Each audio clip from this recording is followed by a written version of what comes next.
Hari Bol, Hari Bol, Hari Bol, Nitai Gaura Hari Bol. Jaya Jaya Prabhupada, Prabhupada, Prabhupada, Srila Prabhupada, Jaya Jaya Jaya Jaya Prabhupada. Prabhupada, Jaya Srila Prabhupada. Jaya Jaya Sripad, Sripad, Sripad, Srila Sripad, Jaya Jaya Jaya. Jaya Sripad, Srila Sripad. Jaya Jaya Gurudev, Gurudev, Gurudev, Srila Gurudev, Jaya Jaya Gurudev,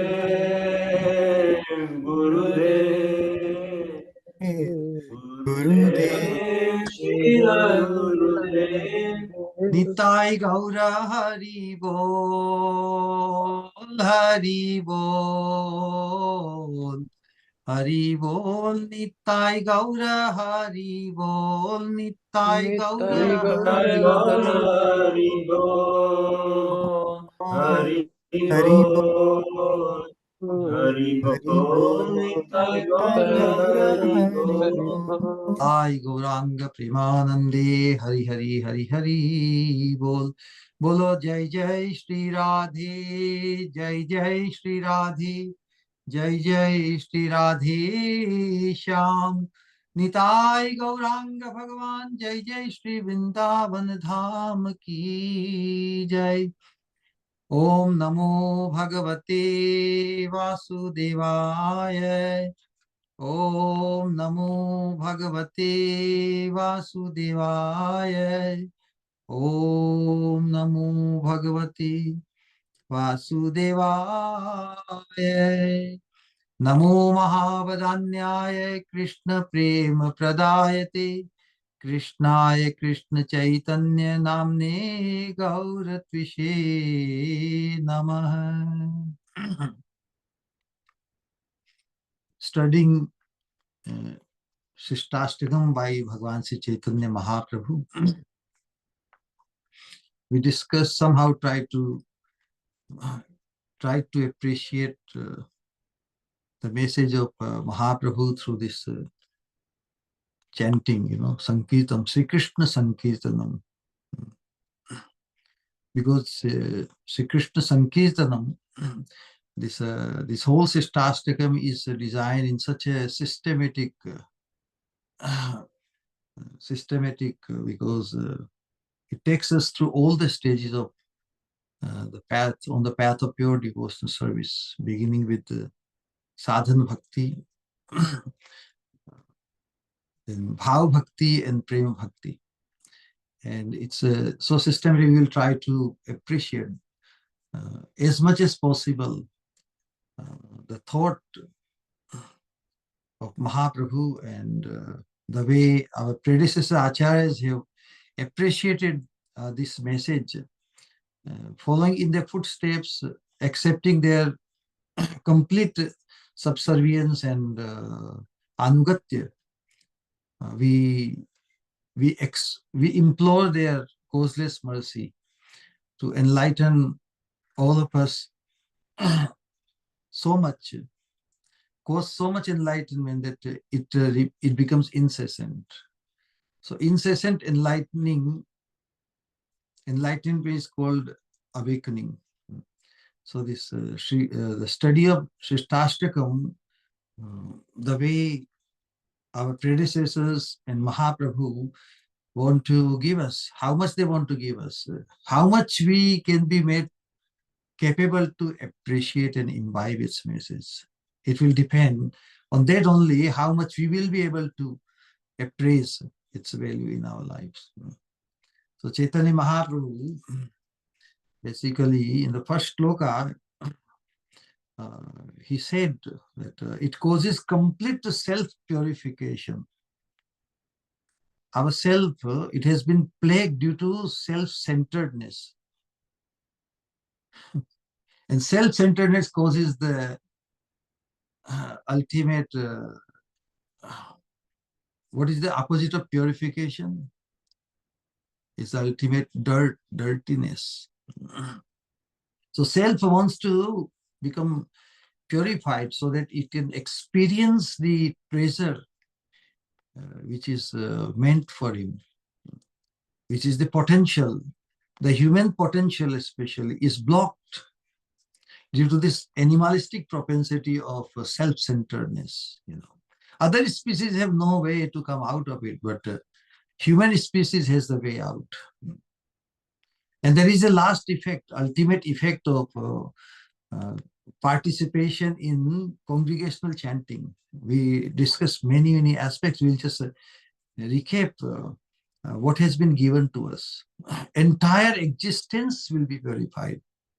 This kind of enjoyment, the more we become purified, more joyful we feel.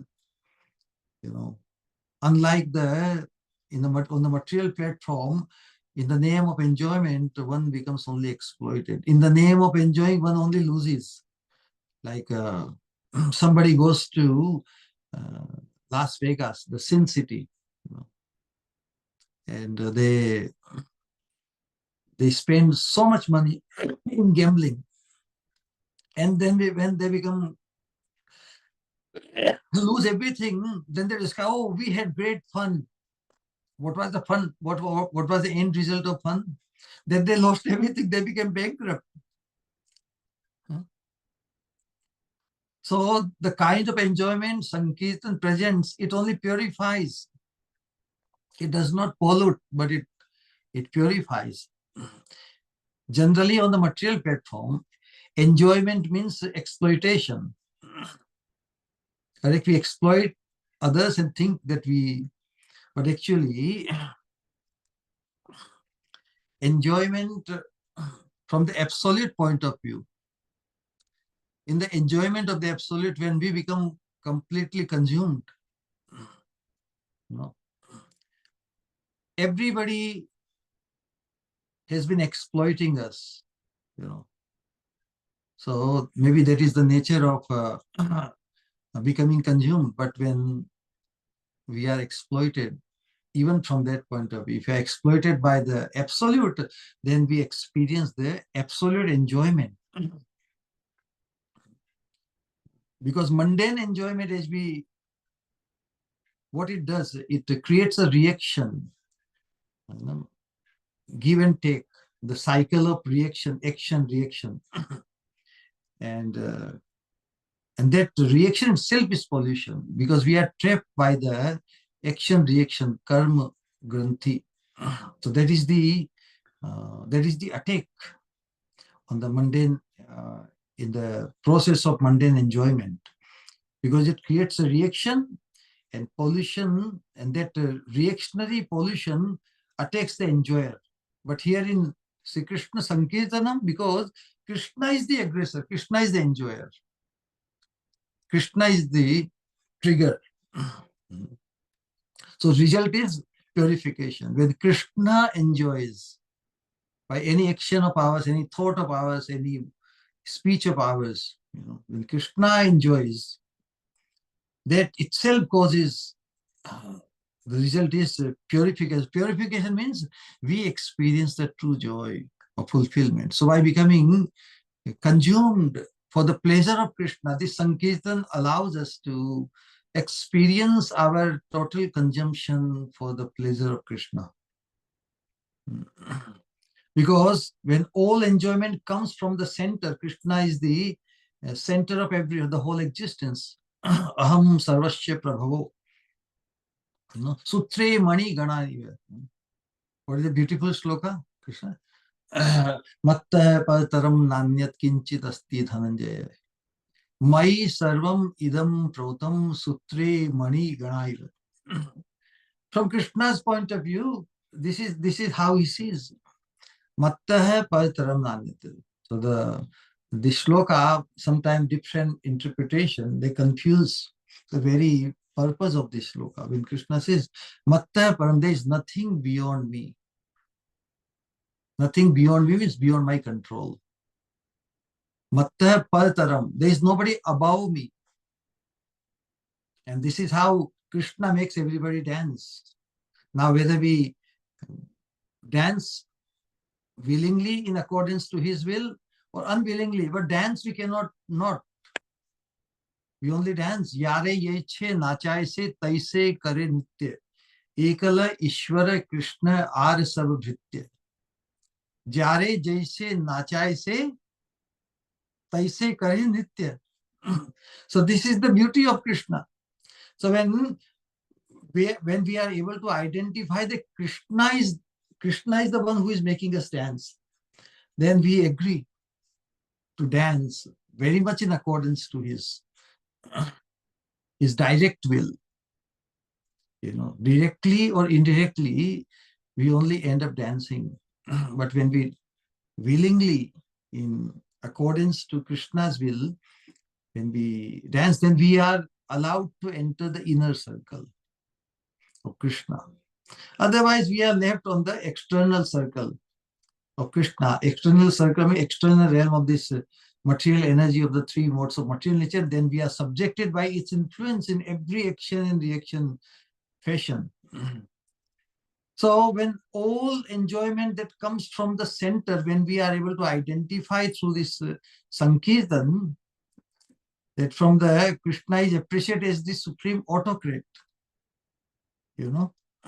But to appreciate that Krishna is the autocrat, and from the autocratic desire of Krishna, when we submit, then it purifies us completely. We are left with no trace of duality. Everything becomes Krishna's. So when Krishna says Mattah parataram nane, somebody says Mattah also means accept me. Parataram, par means anything else. There is nothing else exists. If nothing else exists, then Krishna is speaking to whom? Is Krishna speaking to himself?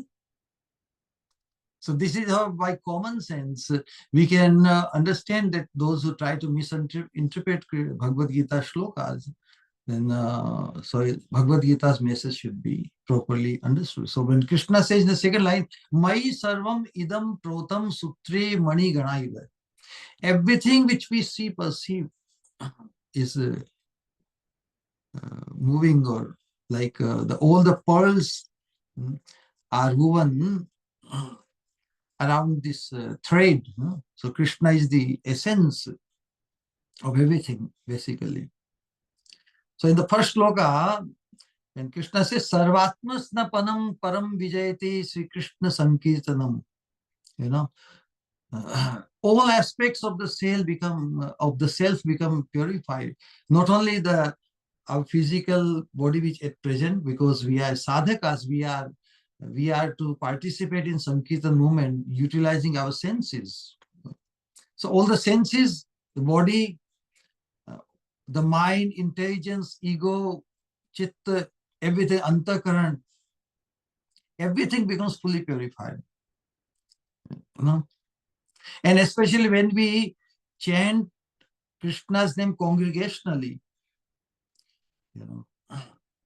then our purification depends upon our capacity. As we described that as far as human potential is concerned, we have equal opportunity. We are equally endowed to make it all the way.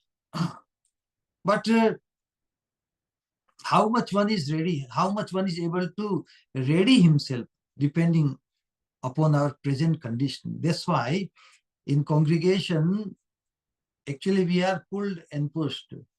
Even if we are so conditioned where on our own, we are not able to benefit ourselves individually because we are not so evolved, so purified.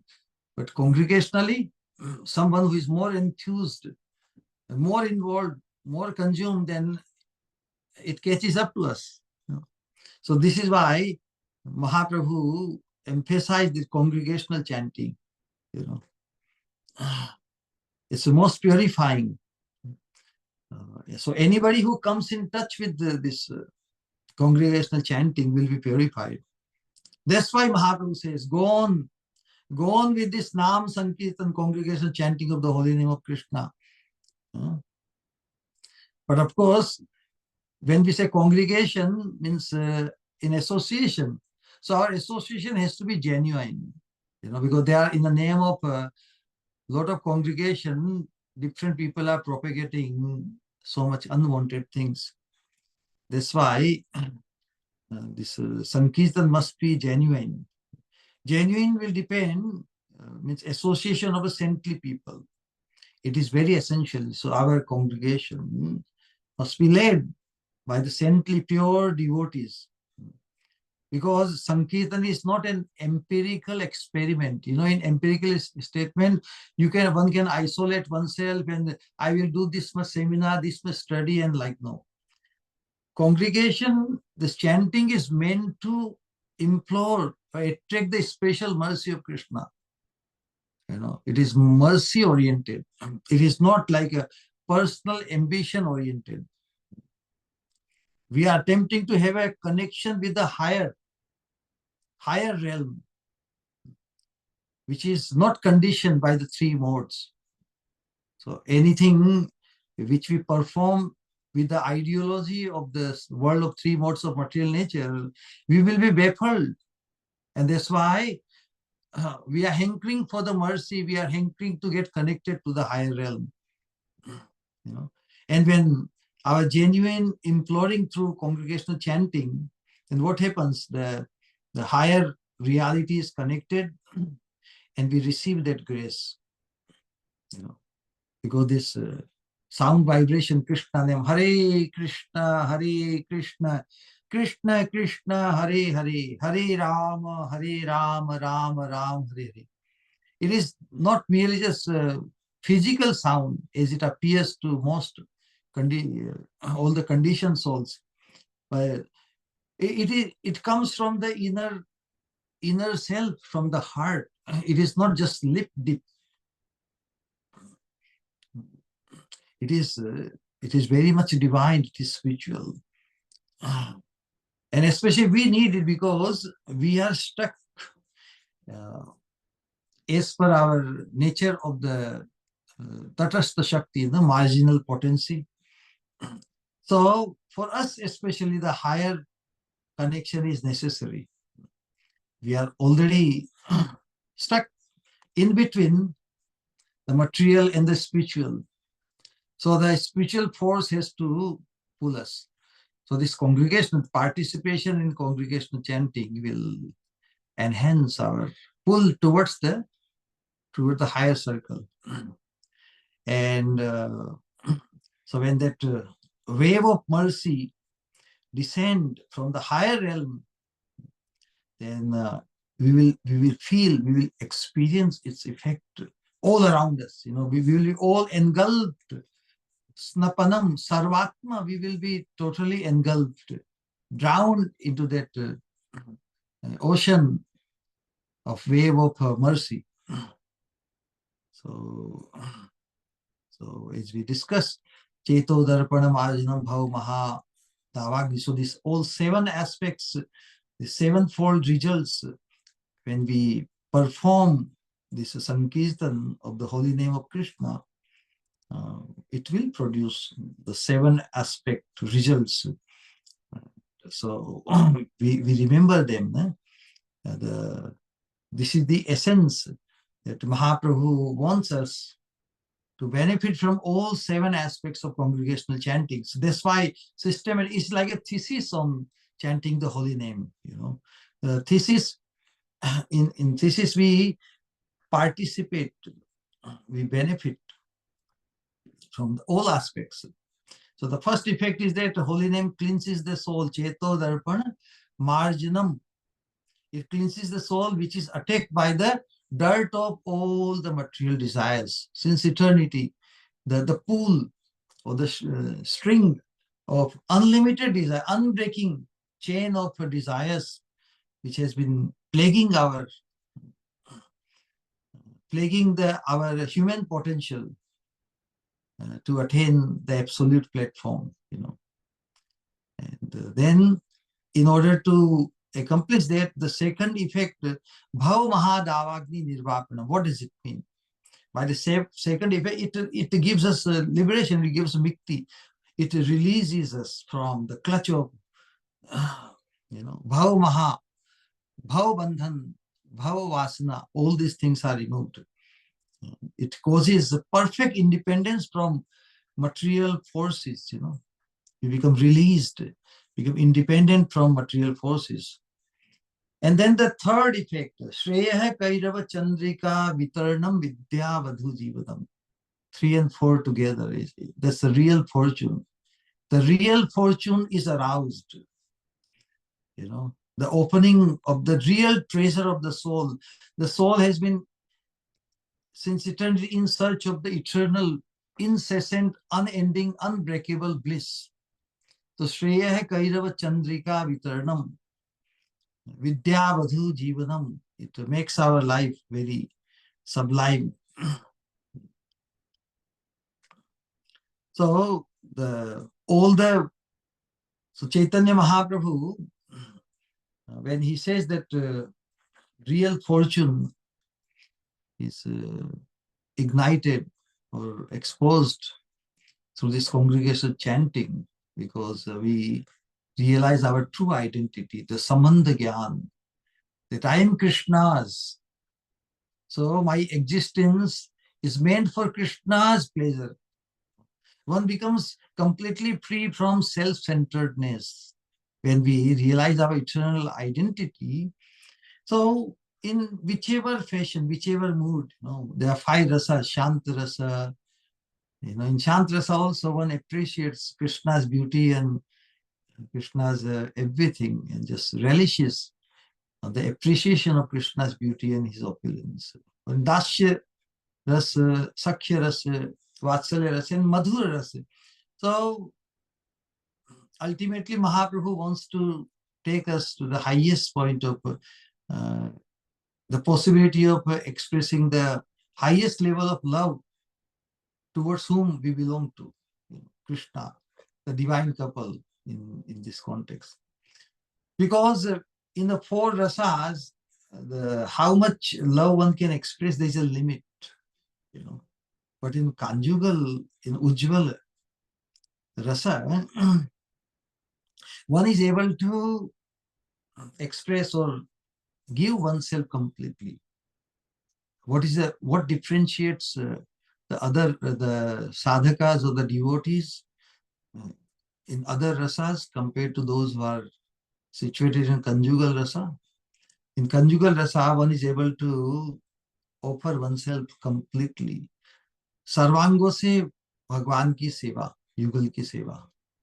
In other rasas, there is a limitation. So this Sankirtan, ultimately Mahaprabhu takes us. The next step, next step is Sarvatma Snapanam. Sarvatma Snapanam is possible only in conjugal rasa, because in Vatsalya rasa, Sakhya, Dasya, there is a restriction. The sambandh, the relationship has some maryada, some sima, and that's why one is not able to offer oneself completely. But Mahaprabhu wants to cause our complete consumption in the service of Krishna. This is how Mahaprabhu, in the mood of Srimati Radharani, the highest devotee, what he experienced as a devotee, the joy of becoming fully consumed in the service of Krishna. That is what Mahaprabhu wants to give us. Actually, Mahaprabhu made this possible, or rather he exposed its possibility, that our participation in the service of the divine couple at the highest level. So conjugal devotion, where one is absolutely disposed for Krishna's joy. Completely. There is nothing restricted, no sambandha that I am Krishna's father or mother or palak or friend. There is a limit. It crosses all the limit. And Krishna's enjoyment, unconditionally surrendering everything for his maximum pleasure, isn't it? You understand that a devotee like a gopi, uh, one is able to sacrifice everything. There is nothing a gopi cannot do for Krishna. Krishna says also in Upapurana to Arjuna, for these gopis, I am everything, and they are also everything for me. They play the role of sometimes advisor, sometime as a friend, as a chastiser, uh, everything, as a servant, as a beloved, everything. So the Bhaktivinoda Thakur also writes in Bhakti Tattva Vivek that only in relation to Krishna, one's love can be expressed to the highest level, at the conjugal level. And we, the Tatastha Shakti Jivas, our participation in the service of the divine couple is as a manjari. As a maid servant of Srimati Radharani, we serve the divine couple. So the Sankirtan ultimately, under the guidance and the inspiration of Chaitanya Mahaprabhu and their followers, they take us all the way. And that will cause the complete, this is how to associate Krishna's name, testing Krishna's name, his ecstatic association. So we associate with Krishna's name, who is known different from Krishna, the person, the most beautiful. So this through congregation, through this chanting, will cause us to experience ecstatic association of Krishna, especially in Vrindavan, how we hear in Srimad Bhagavatam, how the gopis chanted the name of Krishna, and how the manjaris and sakhis, they always glorifying the divine couple. So all these things. So in Vrindavan mood, in a mood of Vrindavan means we want to become the associate, we want to attain the service of the divine couple. So to that effect, this chanting of the Hare Krishna Mahamantra, Hare Krishna, Krishna Krishna, Hare Hare, Hare Rama, Rama Rama, Hare Hare, Hare Krishna, Krishna Krishna, Hare Hare, Hare Rama, Rama Rama, Hare Hare, Hare Krishna, Krishna Krishna, Hare Hare, Hare Rama, Rama Rama, Hare Hare. While chanting, what is the potential? The pure devotees, how they experience the potency of the holy name. Rupa Goswami in Vidagdha Madhav writes, Tunde Tandavinim Ratim Vitanute Tundavali Labdhaye Karna Kroda Kadambini Ghatayate Karnarbude Bhyasviham Chetah Prangan Sangini Vijayate Sarvendriyanam Kritim No Jane Janita Kiyad Bhiramritai Krishneti Varnadvai. So Mahaprabhu, through his followers, he has created a system whereby the ultimate glory, the unlimited glory, the sweetness glory, the sweetness of this chanting Krishna's name is revealed, and then how this can be also experienced individually and collectively by all of us. So we, following in the footsteps of our predecessor acharyas, we try to imbibe, we try to appreciate, yes, this is the supreme effect of chanting Krishna's holy name. Tunde Tandevini Ratim Vitanute Tundavali Labdhaye. What Rupa Goswami is saying, and so much, and Mahaprabhu so much appreciated his rendition, his explanation of the effect of chanting Krishna's name. Mahaprabhu said, there has been no expression. This is like total purest nectar of the nectar about the glory of holy name. So in congregational chanting, this sloka must be memorized by all the sadhakas, especially those who appreciate this Shastakam and the importance of. So this is the ultimate, like what you call the high scale. That kind of appreciation, that kind of feeling or experiencing the sweetness of Krishna's holy name. When the holy name of Krishna appears on the lip of a devotee, Rupa Goswami says, Tunde Tandavinim. Ratim Vita. Tunde means in the mouth, on the lips. When Krishna's name appears on the lips of a devotee, it begins madly dancing.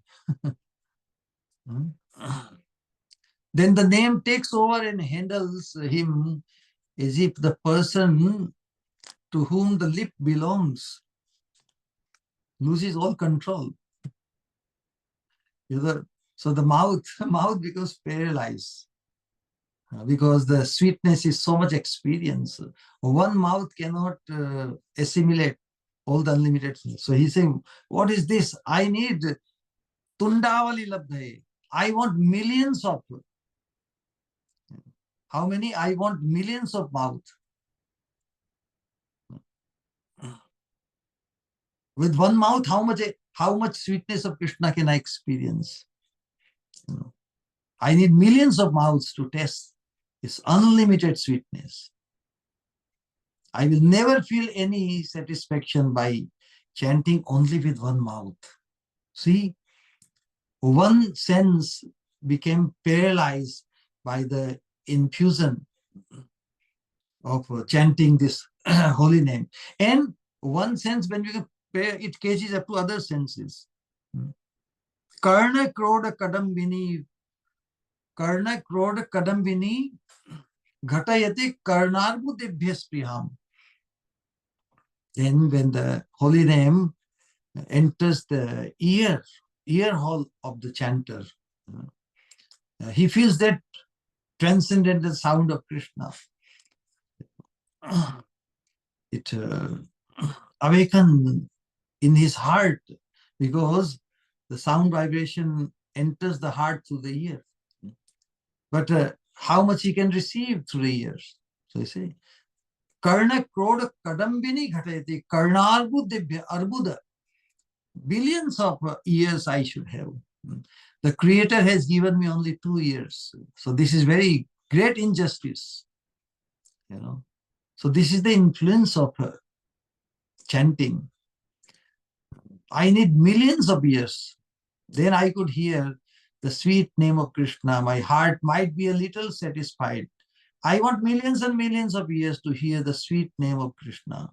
This is the temperament of a devotee, one who has been touched by the effect of this pure chanting. So anyone is capable. Anybody can be made capable. Anybody can become purified enough to experience the effect, experience the sweetness of Krishna's name to that effect, that he feels like that. So in great disappointment, he says, I failed to understand the quality and quantity of the substance of Krishna's name. So I'm perplexed when the senses become overwhelmed.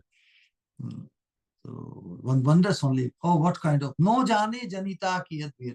When the sound vibrates, the sweetness of Krishna's holy name touches the heart, inner heart through the ears, then it stuns all other senses, and one becomes totally perplexed. Thinking, oh, I do not know what kind of no jane janita kiyat vir amritair krishneti varnadvi. What sort of honey sweetness does this name contain? I do not know.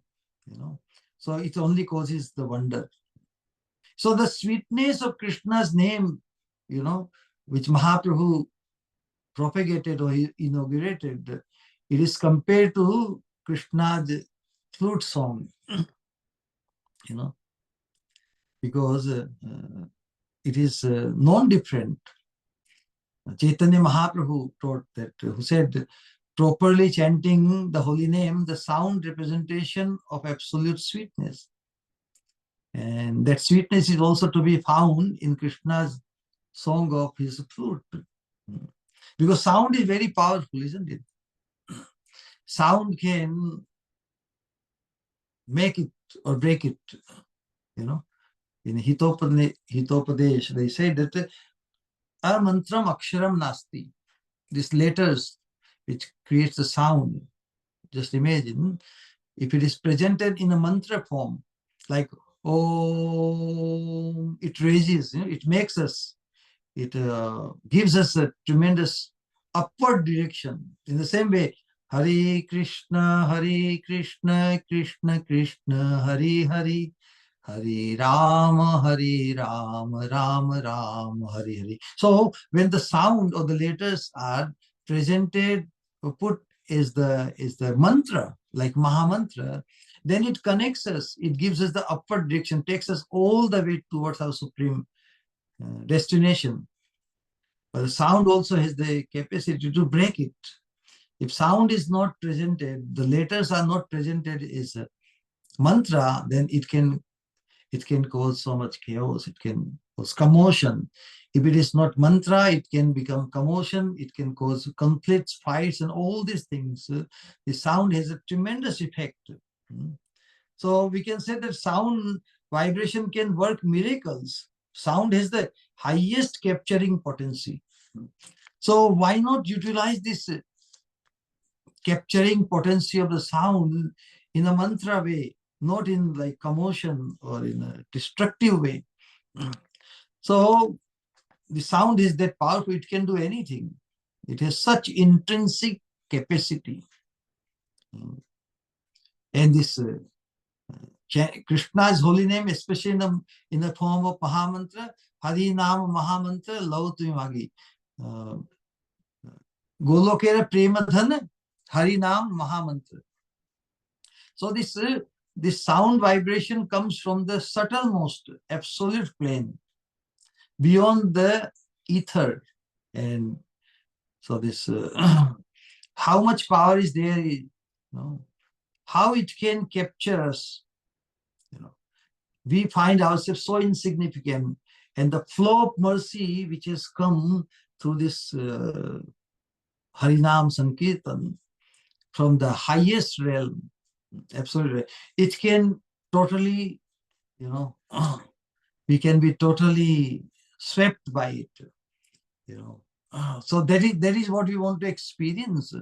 That such an effect come in our life that we still hold on to so many shelters and so many things of this material world for our in the name of seeking joy or satisfaction. But the supreme effect or the ultimate or potential effect of congregationally chanting Hare Krishna Mahamantra, that it can take us, it can completely uproot our remaining stuck in the three modes of material nature. That is the effect.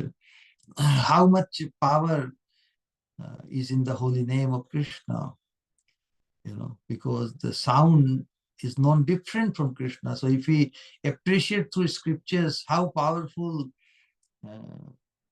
the effect of Krishna's opulence and effect of Krishna's sweetness, the same has been fully stored in Krishna's holy name.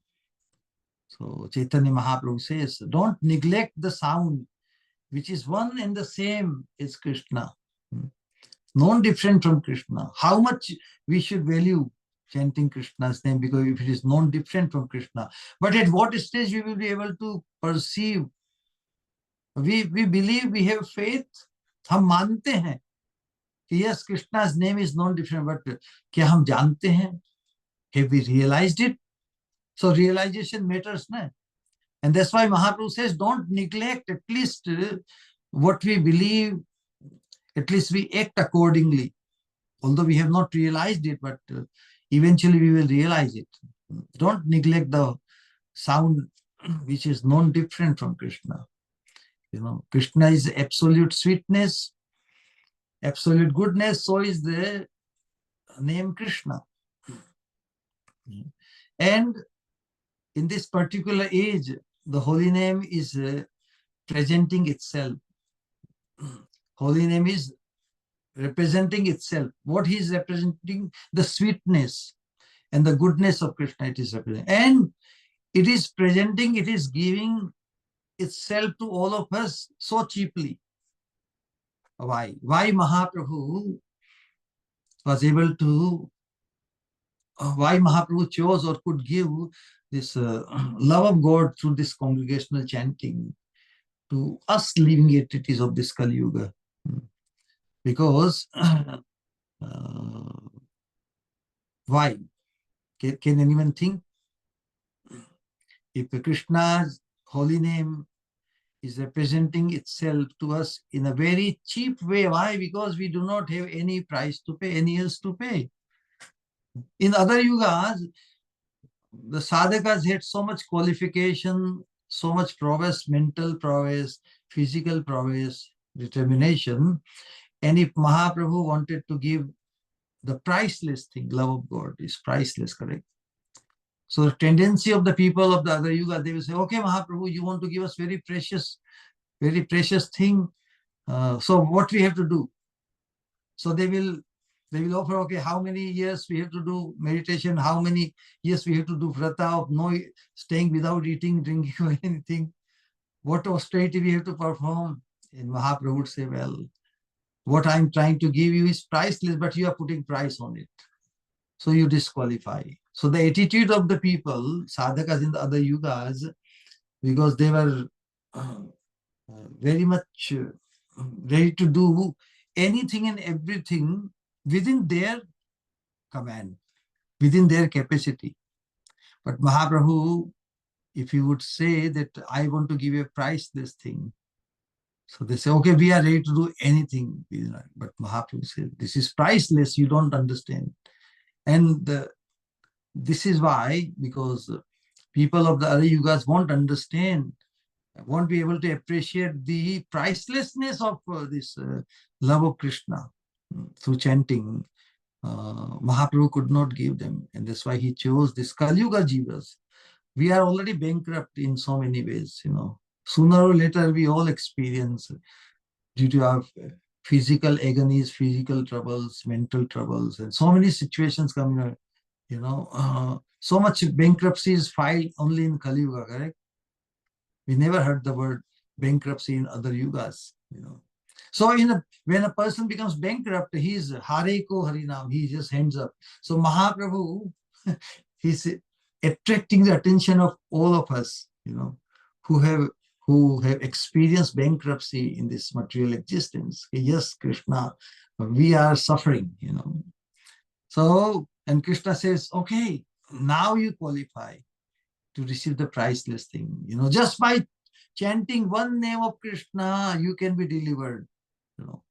What the people or sadhakas in other yugas could not accomplish through the austerity and sadhana of thousands and thousands of years, chanting one name of Krishna can give you love of Godhead, which was never accomplished or accomplishable by other means.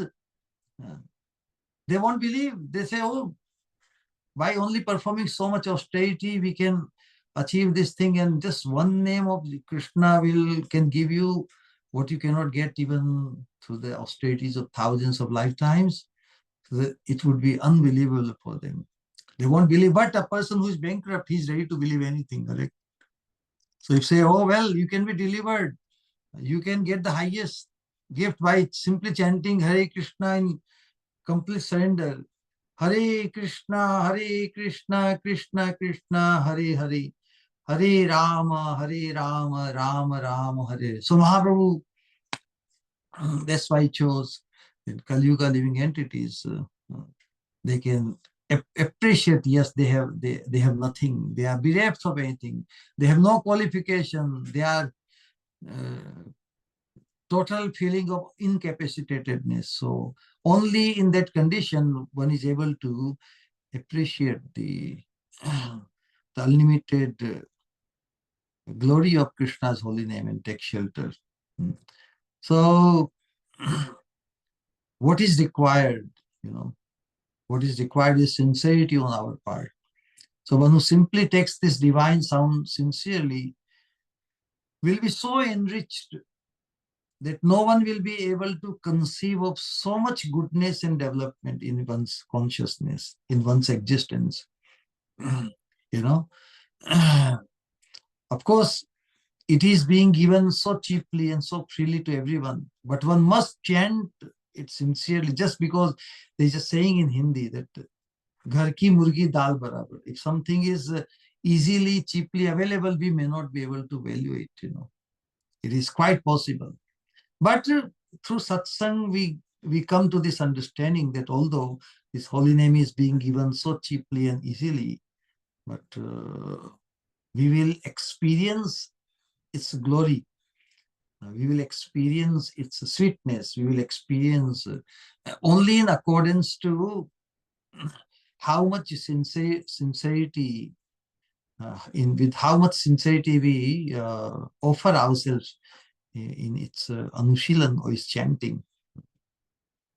With the whole heart, if we chant wholeheartedly, sincerely, wholehearted sincerity is very much required.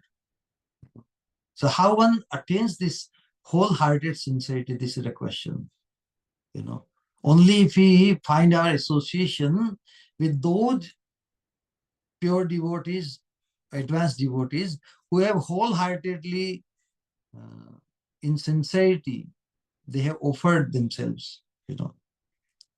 So this, so if we want to also become wholeheartedly sincere in chanting, the process of chanting, then we have to associate with the pure devotees who are performing chanting in the same mood with wholehearted sincerity.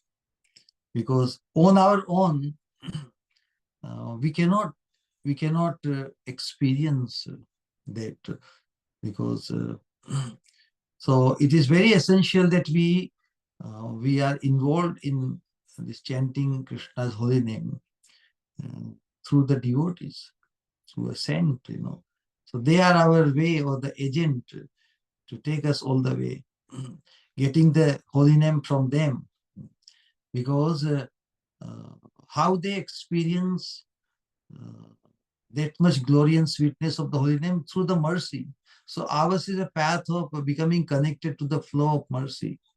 So how we don't isolate ourselves just on my own. I don't need anyone else. Congregational itself means to become united, to be with some. So in the same way, if we associate with such devotees who have wholeheartedly, in wholehearted sincerity, who are engaged in congregational chanting, if we receive the flow of mercy through them, because they have received the mercy. So this mercy principle, and only when a person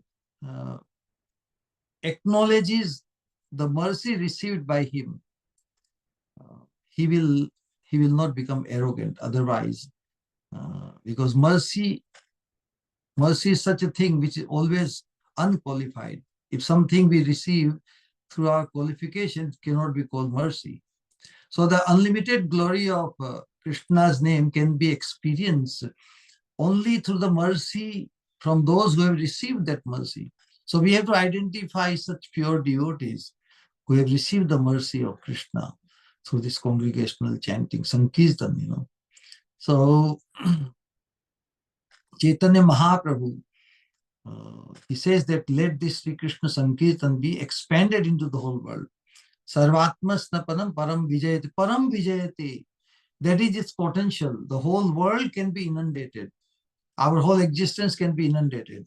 And this is the will of Mahaprabhu, let this Sri Krishna Sankirtan be expanded into this mortal world, that it may benefit everyone infinitely. There's no limit to how much purification, how much bliss it can cause in all of us, everyone. Because this is the highest and greatest benefit for the whole world. It is all comprehensive. It has everything. It alone would suffice everything. One can adopt other means, other processes, they will still be incomplete, not suffice. But Sankirtan, participation in this chanting Hare Krishna Mahamantra itself will suffice. And it is all capable to free us from all the troubles. The more we become involved in this Sankirtan, then it just takes us all the way to our highest position of attaining.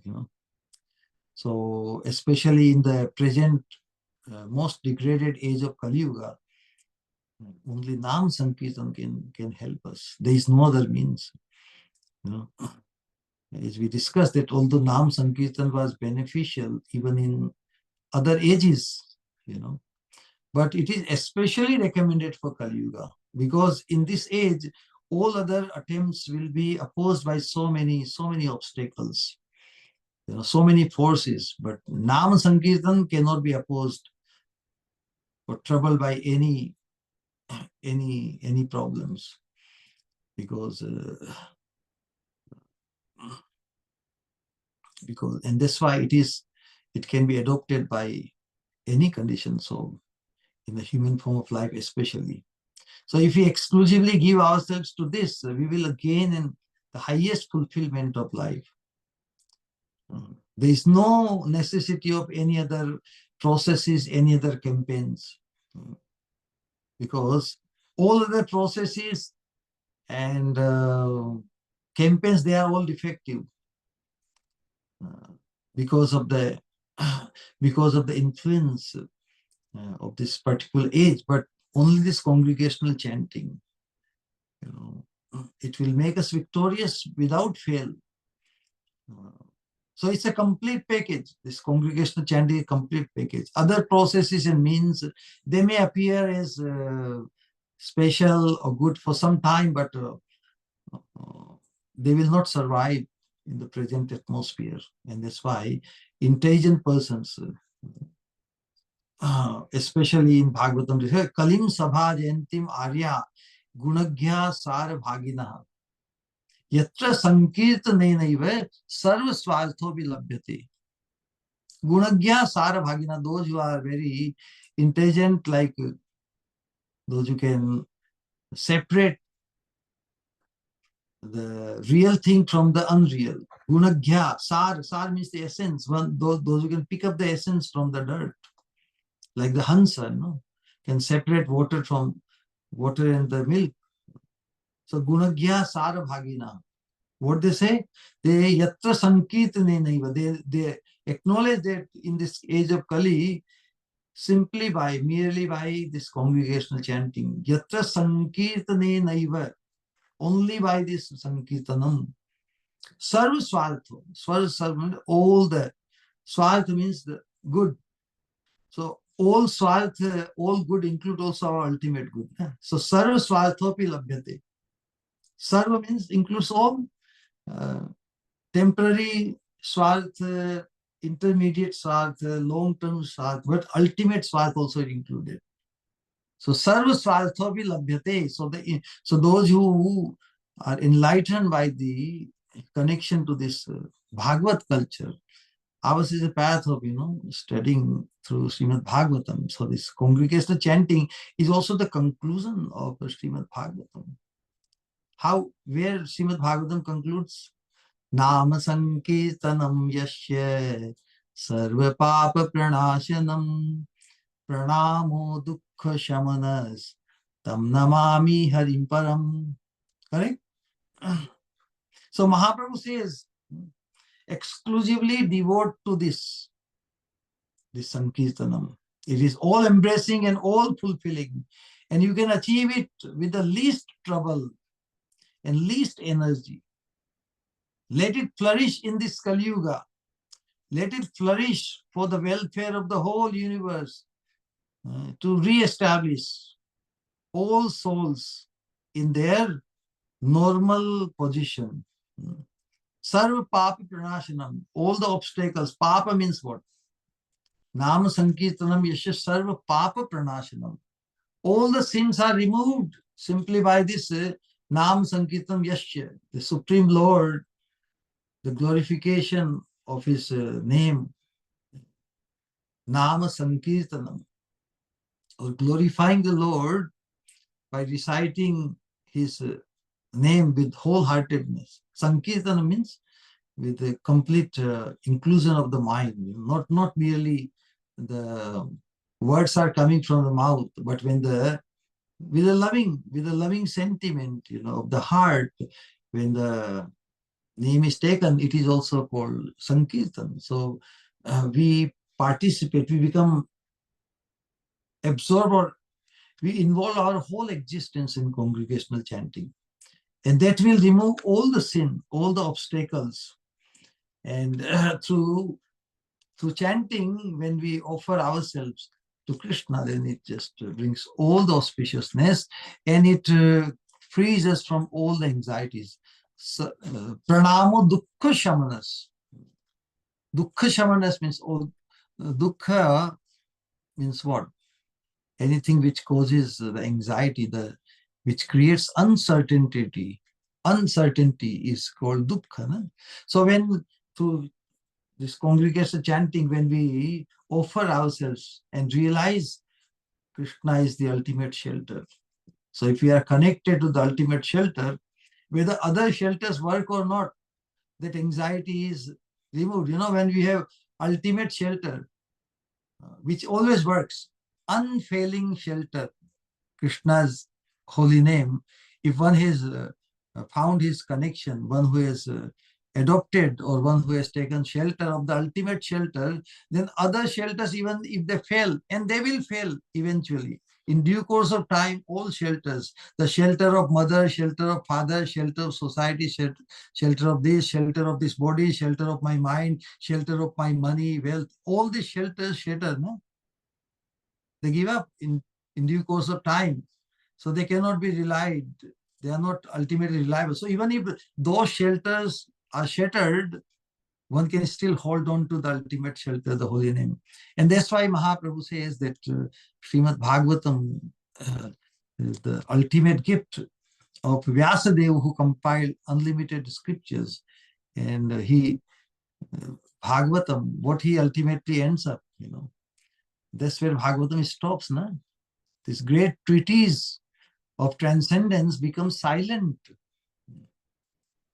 The last word in Srimad Bhagavatam is Nam Sankirtanam Yashya Sarva Papa Pranashanam Pranamo Dukkha Shamanastam Namami Harim Param. So Vyasadeva took theism to that stage where congregational chanting wholeheartedly becoming consumed in the glorification of the holy name, So chant the name of Krishna. Do this, nothing more is necessary. Take this. This is the very conclusion of Srimad Bhagavatam, the greatest spiritual gift of Vyasadeva. So this Sikshastakam, in its first sloka itself, is establishing the connection, full connection, fully in agreement with the conclusion of Srimad Bhagavatam. And Chaitanya Mahaprabhu, actually he takes over from there. Where Bhagavatam ends, that's where Chaitanya Mahaprabhu begins. And he takes us all the way. In the 8 slokas, what we will study is mind-boggling. So, ultimate nectar can be experienced. And who experiences this? Prabodhananda Saraswati Thakur describes in Chaitanya Chandramritam, Tavad Brahma Katha Vimukti Padavim Tavanna Tikti Bhavet Tavat Chapi Vishankhalatva Maite No Loka Veda Sthiti. Tavad Shastra Vidam Mitha Kalakalo Nana Bahir Masu Sri Chaitanya Padam Buje Priya Jana Yavan Drikboche. So we, all of us are so fortunate that we are coming in the line, in the parampara of Sri Chaitanya Mahaprabhu, you know, and those who have taken shelter of those who have received the love for the lotus feet of Krishna, Chaitanya Mahaprabhu. Sri Chaitanya Padam Buje Priya Jana. Those who have endeared themselves to the lotus feet of Mahaprabhu, by coming in connection to them, then we will be freed from all the impressions, all the adoptions, all the different sanskaras, so-called good sanskaras, to attain our ultimate good. But until we become blessed by this Sankirtan and the mercy of Mahaprabhu, we cannot really cause our ultimate good. So the whole idea is, so in this first sloka, before we go to the second sloka, basically, what is the connection? The connection is that this pure nectar which we experience, and how we can experience, but still there could be obstacles. So this represents the positive side of unlimited ocean of Sri Krishna Sankirtanam. Now the second sloka which we will take today will explain the negative possibilities, like the thesis and antithesis. The whole idea, this by accepting the path of this pure devotional service which we are on, actually we must find our fascination that a wholesome transformation of our internal system is going to be taking place, and we should be ready, we should become prepared for that. Gradually, and as an effect, our charm for the external world and external affairs will vanish, because simultaneously we cannot think of experiencing the mood of pure devotional service and also mixing it with the our participation and fascination in the external affairs. Our charm for the outside world will vanish. Actually, as we participate in the process, from our conditioned state to the moving towards the liberated stage is kind of war between the two things. But when Krishna conception of this Krishna consciousness takes over, it will free us. It will free our heart from all the unwanted conceptions. This is the potency of Krishna consciousness, especially through this congregational chanting, this Sankirtan. In Srimad Bhagavatam, there's a beautiful instruction from Shukadeva Goswami where he says, Pravishta karna randrena swanam bhava saroruham dhunoti shamalam krishnam salilasya yatha sharat. Sharat means the autumn. The autumn rain, it has a special effect. When the autumn season appears, the mud within the water vanishes, correct? So this Krishna conception, especially, Krishna consciousness and Mahaprabhu connection, this Sankirtan, this chanting. So this Krishna consciousness, which is symptomized by this congregational chanting, is everywhere. Every aspect of Krishna consciousness, this chanting is involved. So that's why this Krishna consciousness, which Mahaprabhu has exposed through chanting, it is so powerful that it will free our heart from all the unwanted things. Like the autumn season appears, the rain comes, the mud within the water vanishes. In the same way, when the Krishna conception enters into one's heart, through this, again chanting, the sweet sound vibration of Krishna's name, when we utter and also when we hear, it enters the heart. Then all other conceptions and aspirations which we are holding on to for so long will gradually have to retire. Leaving Krishna in possession of everything. Krishna loves to possess the whole heart. Krishna says, I will wait, I am big enough to cover your whole heart. And in that small heart, you have kept so many things, so many people, so many thoughts. So I will wait. I will wait. And when Krishna agrees to enter our heart, he takes over the whole heart. That's the point, So when a real drop of Krishna consciousness enters the heart, all opposing forces must leave and Krishna will conquer and take possession of the whole heart. That is the nature of our Krishna consciousness. Nothing can stand in competition with it.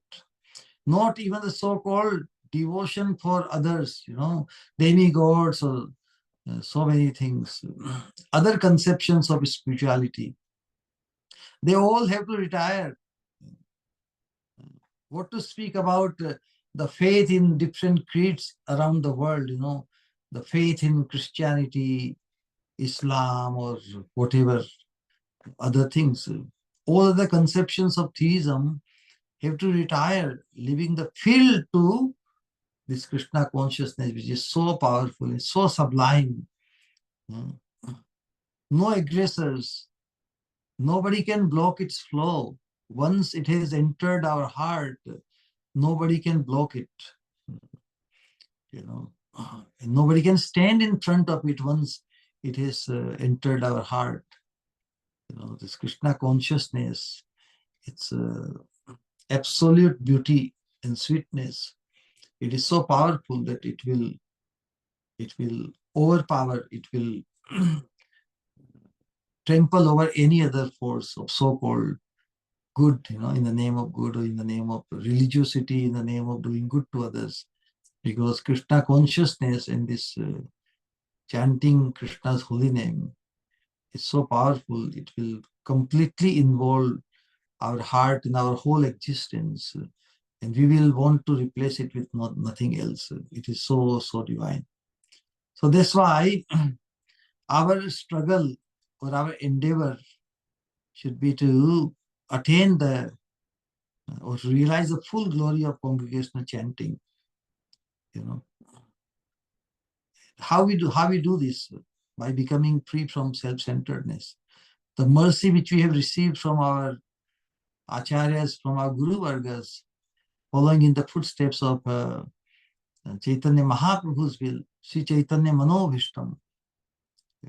So our mood should be, because we have received so much, we should only be ready to offer ourselves for the benefit of others. There is no time and space, no iota of time and space for self-promotion or self-centeredness. Actually, it is the self-dissipation, means removing our self-centeredness. For what cause? To compensate others, to accommodate for others, with our own energy. We don't think about our self-preservation or self-benefiting. We have been connected to such an unending flow of mercy that now we cannot afford to become self-centered. We have to become instrument of Krishna, instrument of Mahaprabhu, to cause that appreciation, that experience, the same unlimited flow of mercy through congregational chanting in the lives of others. So our life is only meant to accommodate, to compensate others with our energy. And that much generosity we should we should be ready to demonstrate. So only by offering oneself completely, one is able to win also completely. So if you want to attract Krishna's ultimate mercy, then we have to We have to become completely free from self-centeredness, So if you give in completely, then you also win completely. So do we want to remain miserly in that aspect? No. So if we, to the extent we remain self-centered, we remain deprived. When we become free from self-centeredness, then we win Krishna completely. So that is the idea. So which is more rewarding? Our material experience in the material world, that we always trying to get more. But it is more rewarding to give than to take.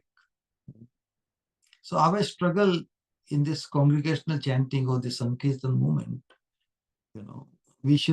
our struggle should be to attain eternal life, Our struggle, or we are dying to live,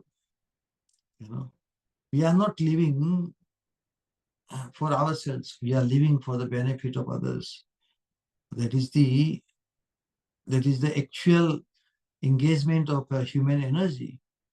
That when we perceive the unlimited flow of mercy of Krishna Mahaprabhu, how can we remain miser, and how can we hankering for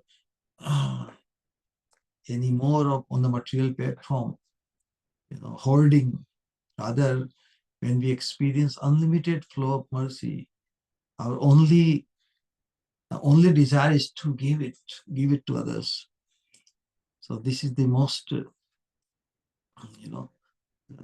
generous form of our existence, that we become completely free from self-centeredness, self-forgetfulness to the extreme, and that is the ultimate effect of Krishna consciousness. So what is in one line, if we want to describe the highest standard of involving ourselves in Krishna consciousness, is this self-forgetfulness to the extreme. That is the ultimate beauty of Krishna consciousness, because our Krishna consciousness is so beautiful that one who develops it loses his own identification. Means all the so-called identification which we have been adopting, even on the path of pure devotional service, we sometimes still some craving to become recognized as a very advanced devotee, recognized as very pakka, recognized as learned, and all these things, Actually, Sanatan Goswami, Rupa Goswami quotes this sloka, na prema shravanadi bhakti rapimam yogo thava vaishnavo jnanam pashubh karma va kiyadaho sajjatirapyastiva हीनार्थाधिक साधके त्वयि तथा अपि अच्छेद्यमूला सती हे गोपी जन वल्लभ व्यथयते मदाशैव माम. Hoarding on to so many things become the obstacle to attain the ultimate mercy. So no matter how much we have found our fascination for so many things on this path of pure devotional service, but we should be always aware that ultimate mercy is yet to be received. And to attract that ultimate mercy of Krishna, we should be ready to let go of all the so nice, wonderful identifications also. Rupa Goswami, Sanatana Goswami teach us we cannot afford to claim that we have this thing and that. Even when people glorify us as very glorious, very learned, very advanced, pure, everything, still there should be still something to be accomplished to keep our vigor on, correct? If we settle with the thing that we have received all the mercy, we have received everything, then still we will lose the fervor, continuous fervor of Krishna consciousness. And that's why the Krishnas, the most beautiful, and so that is the purpose. So this continuation of in order to cause this continuation of experiencing the bliss of chanting Krishna's name, this is the potential. But Mahaprabhu then in the second sloka today, he takes us what are the possibilities, although there is so much mercy of Krishna and so much arrangement, what is causing me to not able to benefit from this chanting? So Mahaprabhu second sloka says, Nam namakari baudha nij sarva shaktis tatrarpita niyamita hai smarane na kala hai etadrishi tab kripa bhagavan mamapi durdaiva janina nuraga hai. Oh my Lord, your holy name bestows auspiciousness upon all. Namna makari baudha nij sarva shaktis. Tatrarpita niyamita smarnena kala. And you have unlimited names such as Krishna and Govinda, by which you reveal yourself. So mercifully, Krishna has offered himself to all of us through his holy name. This is what Mahaprabhu is acknowledging. In your many holy names, you have kindly invested all your energy.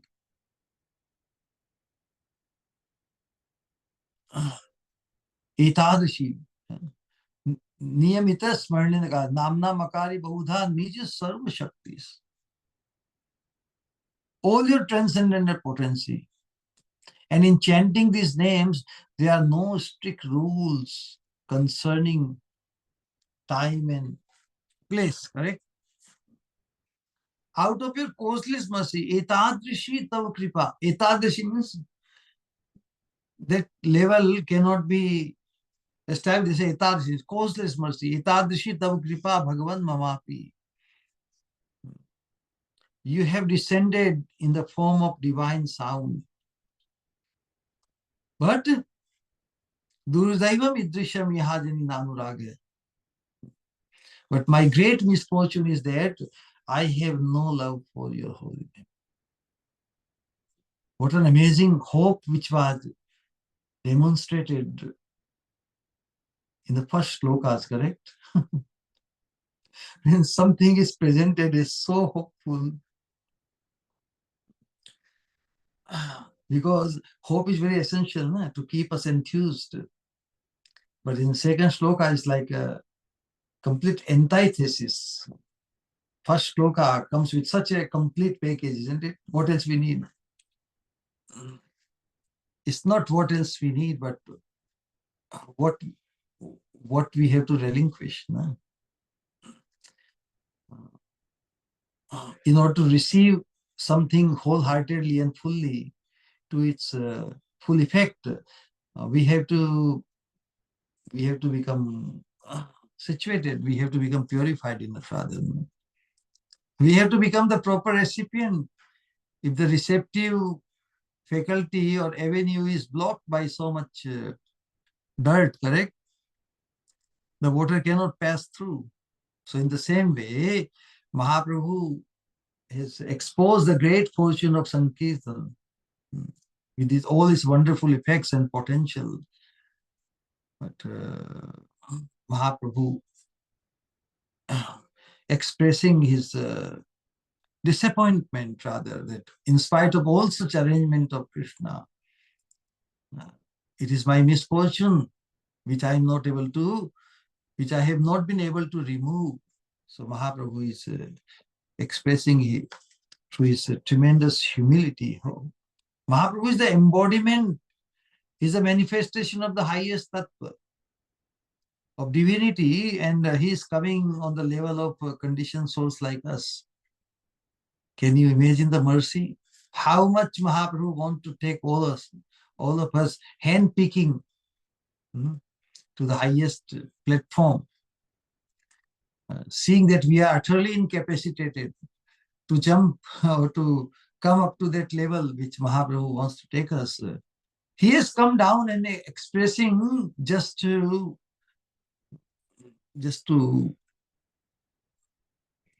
just to demonstrate his closeness and his concern for us.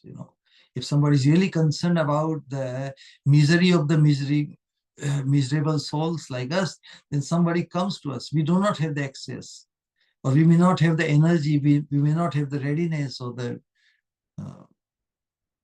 desire to approach somebody directly. That's why Mahaprabhu, through this expression in the second sloka, he's putting himself like a conditioned soul like us, and that much mercy. So what he's saying actually, that, oh my Lord, you have revealed the chanting of your holy names, and all your power has been bestowed within those names. Both the holy name of Krishna and its potency, both are eternal. All potencies or energies are found within the holy name of Krishna. And there is no particular time or place which has been fixed for chanting the holy name. Tatrarpita niyamita smarnena kala. It's not that one can only chant in the morning, or only in the evening, or only after taking bath, or only after doing this and that. There's no such condition, no such restrictions. One may go on chanting Caitanya Sikshastakam. This chanting, or our expression of glorification. What is chanting? Our expressing the glorification of Krishna, and it can be done 24/7. Caitanya Sikshastakam. It's not that only if I go to a holy place, right now I'm busy doing something else, only when I go to Vrindavan I will chant. Actually, wherever one chants, it becomes Vrindavan, isn't it? And the heart is absorbed in the beauty and the potency, in the glory of the holy name. And how one realize? Only by chanting. So depending on in what consciousness, what mood one chants. That's why we discuss the glory of the holy name. So that when we chant Krishna's holy name, we feel very potent effect of Krishna's sweetness and his glory. So Krishna has made this participation into chanting, our partaking into chanting, very easy. Anytime, anywhere, in any circumstance, it can be taken. So Mahaprabhu is appreciating in this sloka, and this should be our appreciation. This should be our mood also. Just as Mahaprabhu is telling Krishna, oh my Lord, you have given a most sublime opportunity to all of us. You are so infinitely gracious that you have given us the service of your holy name, Nam Bhajan. This is also seva, ne? Taking the name of Krishna is seva. What is the connotation of seva? Seva means that brings joy, it gives pleasure to Krishna. So when we do this Nama seva, we should become very much aware that it gives joy to Krishna. It increases joy of Krishna. So Nama bhajan means the sense of seva. And sense of seva means bringing joy to the sevaspad, one who is the object of our seva, the divine couple.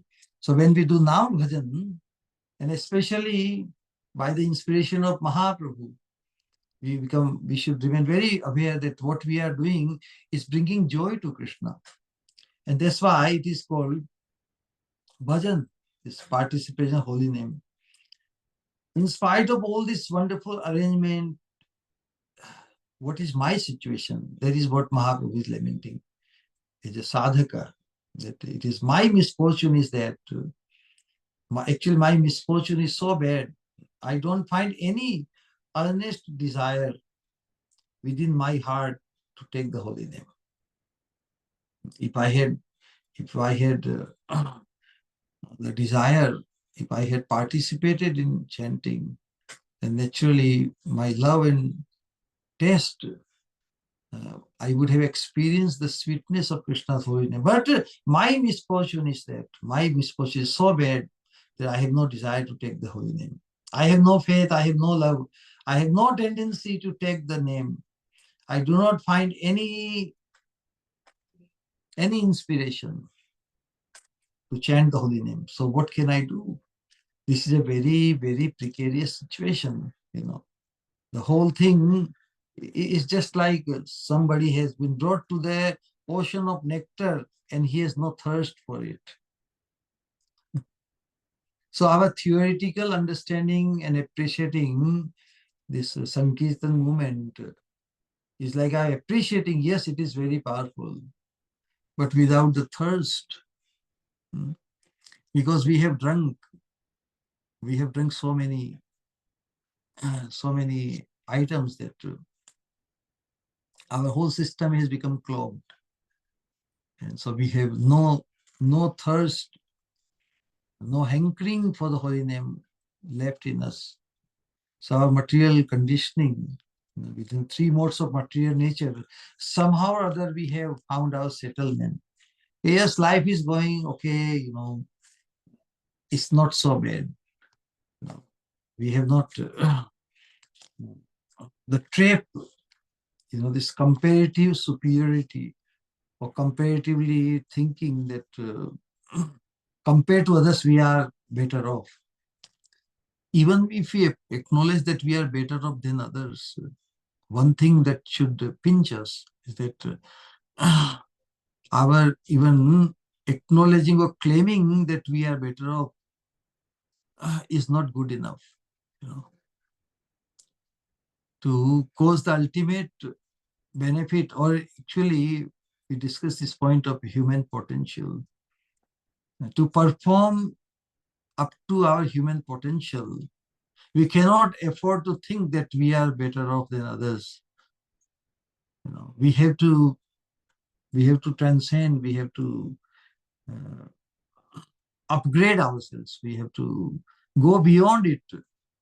Since eternity, in the name of religiosity, we have been performing so many pious activities. So we see all around us impious people, sinful people, and like that. So comparatively, we take solace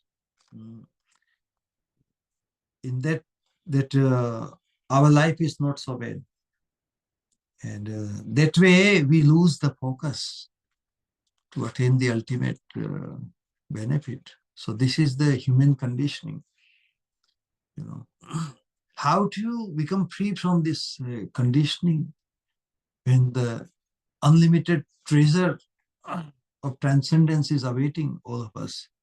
So Mahaprabhu is lamenting that thing, that although Krishna, you have exposed through your chanting the unlimited treasure of transcendence, but I have become so settled. I have so much compromised with my material situations. I don't have any thirst for your holy name.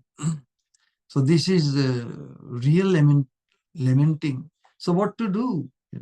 So Chaitanya Mahaprabhu, in the first sloka, when he has given us tremendous hope,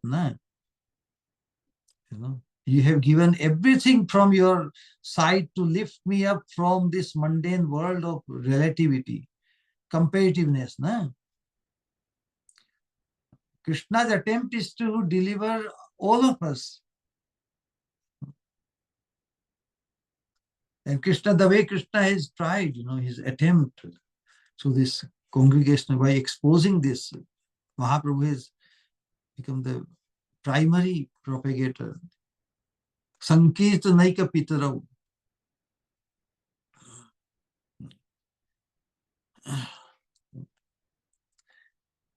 All Mahaprabhu wants is that we just give little attention to him. little cooperation in accepting Krishna's grace. But I have turned my, deaf ear to your magnanimous call. So such a hopelessness Mahaprabhu is expressing, if we can identify with it. Mahaprabhu expressing such a hopelessness. Durdaivam idrisham ihajani nanu raga. But I have no taste for your holy name. Mahaprabhu has expressed great hope in the first slokas. 7 aspects, benefits, correct? And but somehow or other, when this chanting of the holy name and properly undertaken, there is a hope that we can step by step progress.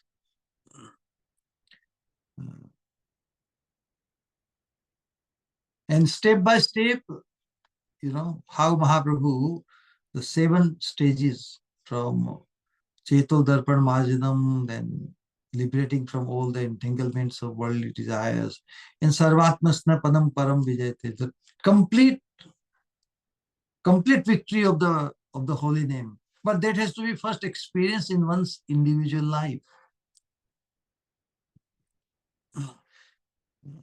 Unless one experiences the total victory of the self, when one realizes his total consumption, because we belong to Krishna, we are Krishna's. So when we find ourselves completely consumed for the joy, for increasing the joy of Krishna, their attainment is possible. And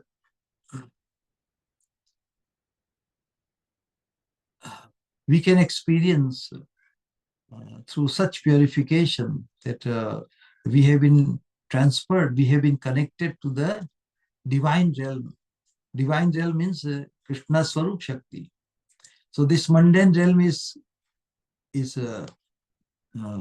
Krishna's Bahiranga Shakti. But when we participate in Sankirtan, then we can experience our connection with the divine realm, Yogamaya. And then we experience that sublime effect. What is a sublime effect? Like in first sloka itself, I say Vidya Vadhu Jivanam. Vidya Vadhu. Our nature, our attitude, our disposition becomes like that a newlywed wife, What is its nature? It's very sober, very internalized, very tolerating, but reveals one's mind only to one's husband.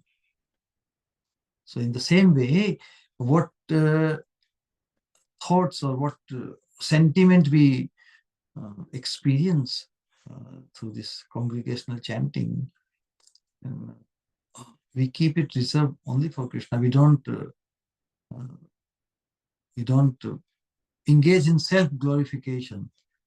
That's the idea. So the whole idea is the things Mahaprabhu, when he felt tremendous hope that through this congregational chanting, our life becomes so sublime that we experience like a newlywed Vadhu with all the good features. Reserved nature, calm, tolerant, subservient, but revealing one's heart only to the husband. So who is the husband? Of course, divine couple. Krishna is the husband in Gopi Bhav. In Manjari Bhav, Radharani is our everything and the representative of Radharani. We become his or hers. So that is the beauty. Actually, we realize our true identity, eternal identity as belonging to someone. So not only we belong to Srimati Radharani, but also Through Radharani, we belong to Krishna also. And those who belong to Radharani, those who are devoted to Radharani, we also find our identity with them.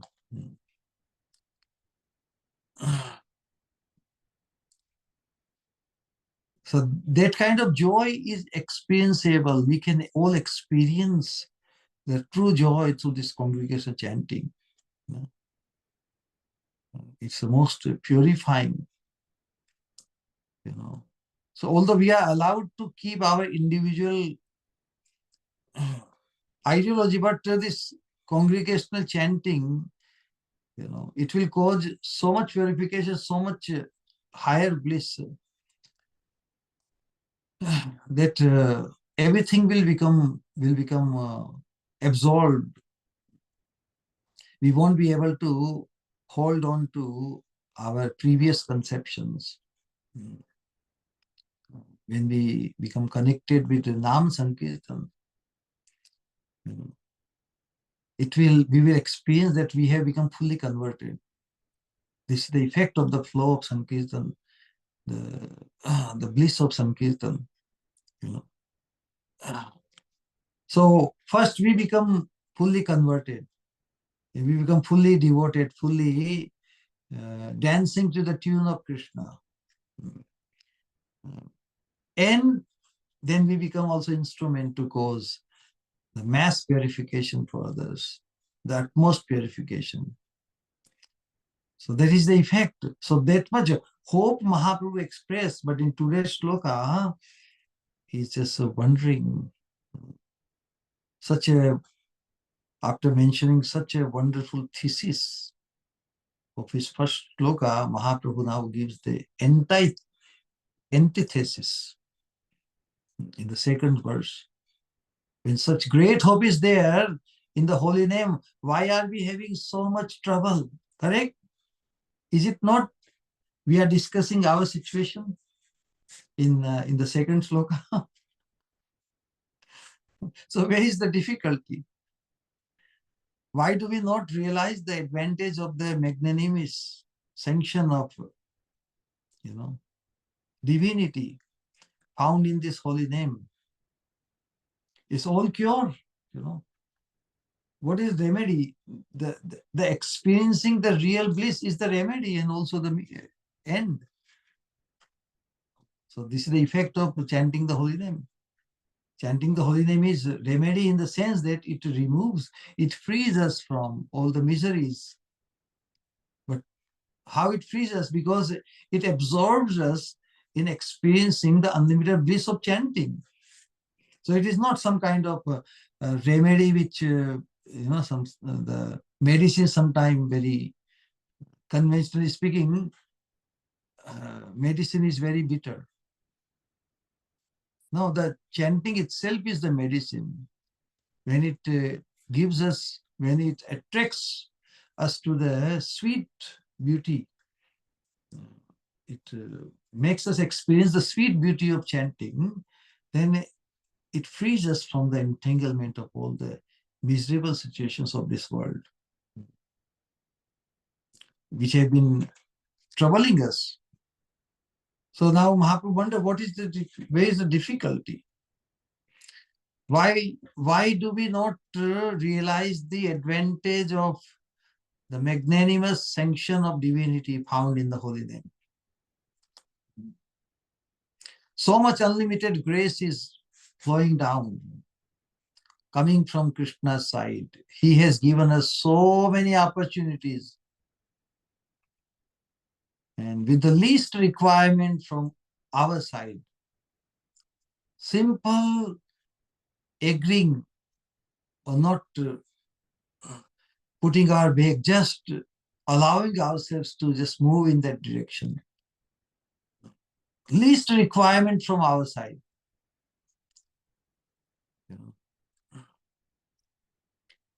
So can we expect from us, especially as sadhakas, we have been participating in this congregational chanting, at least some acknowledgement on our part? We must have some test, na?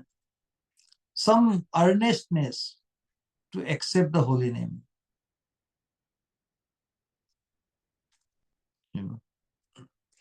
But the problem, the difficulty, our situation, Mahaprabhu expresses in this. Mahaprabhu is actually speaking the mind of a conditioned soul. There is a difficulty that I have none. Nanurage. Durdaivam idrisham iha jani nanurage. I have none. So what hope can we have in such condition? How can we attain it? We may be approaching the holy name formally, but not from the core of our heart. So by what process can we really benefit and make progress? Of course, the answer will be given in the third sloka, but what will allow us to go for the third sloka? You know, when a person is lamenting so much, then some ray of hope has to be shown. You know. But our conditioning, that our lamenting, is our lamenting strong enough that we will really hanker for some solution, some ray of hope? The Mahaprabhu's lamenting is also absolute here. Because without feeling that lamentation, without lamenting sufficiently, we may not be inclined. We may be so familiar with our situation, and we may have concluded, I know, nothing will work. I have tried it all out, everything.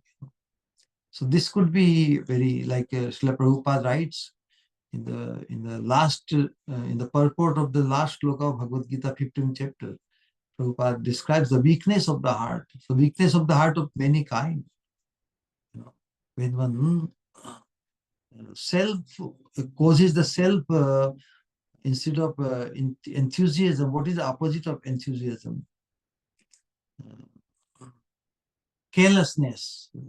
So this carelessness on this path of pure devotional service, especially with regard to chanting, and that's why the association of advanced devotees, we cannot afford to isolate ourselves from them. So that would be the most destructive thing. So although one may feel that he does not have the minimum required deposit to receive the grant or the mercy,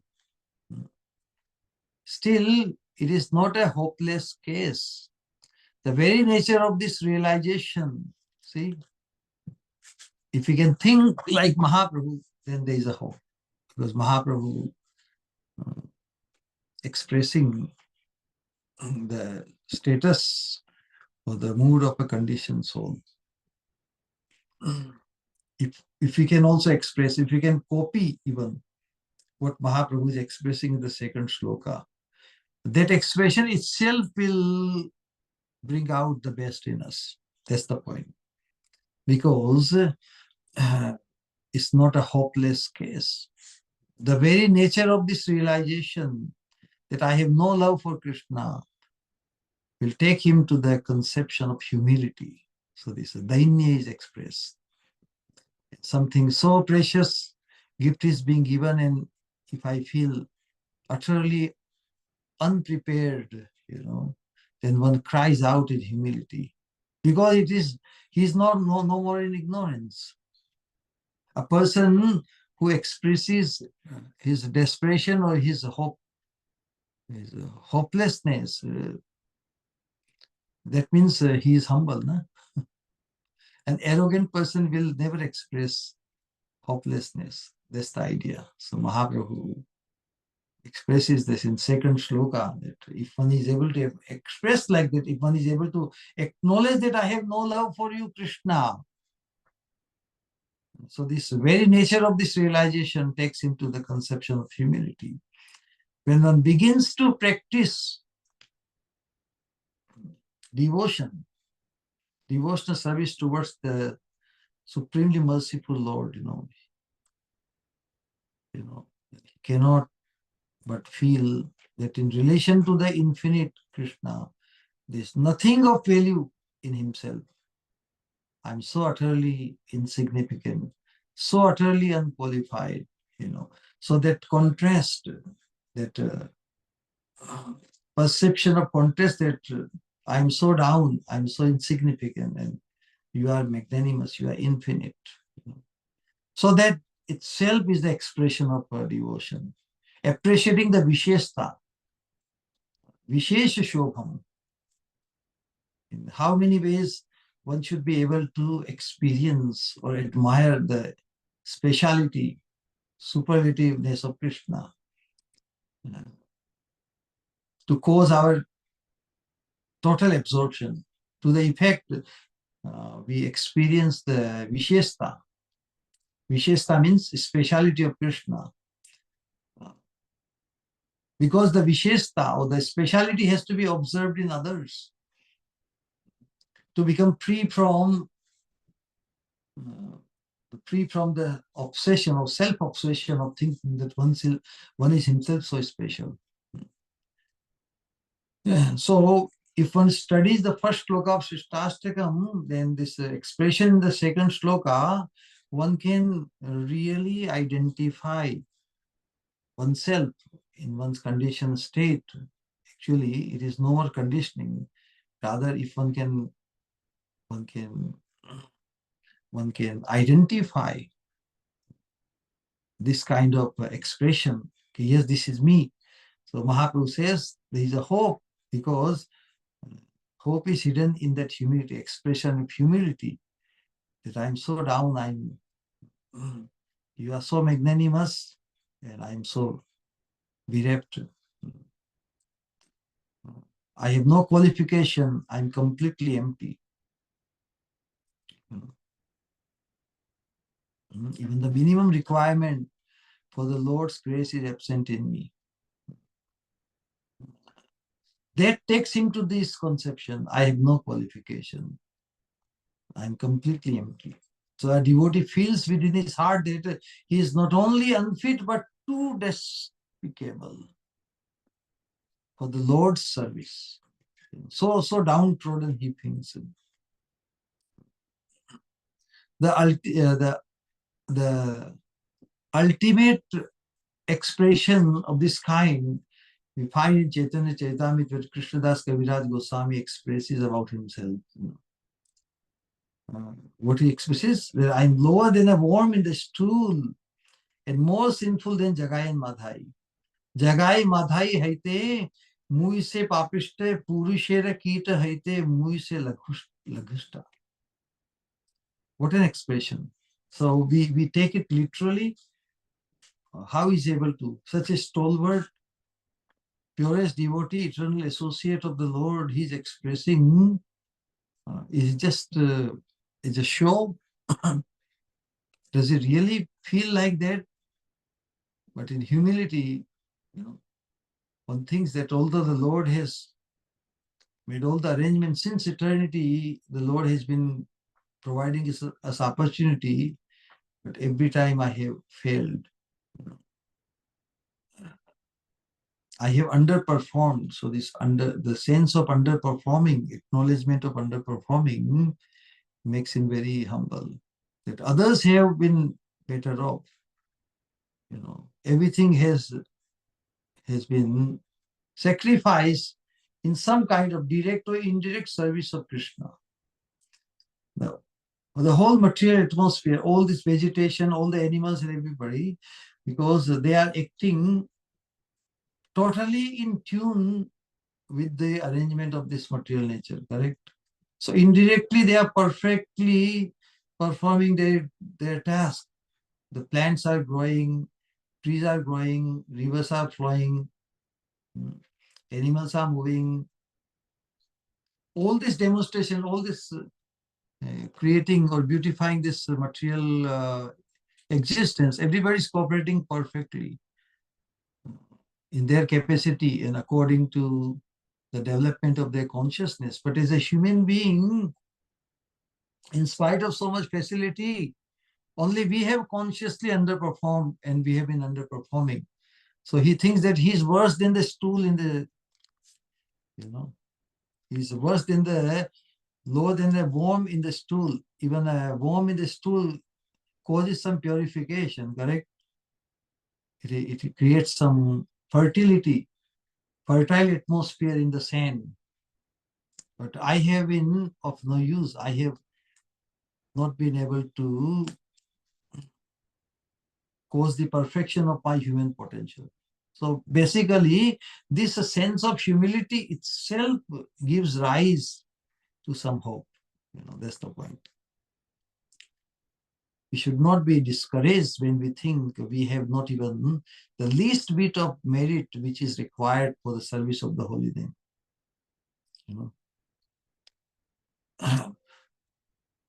Actually, in a devotee, this kind of consciousness is natural.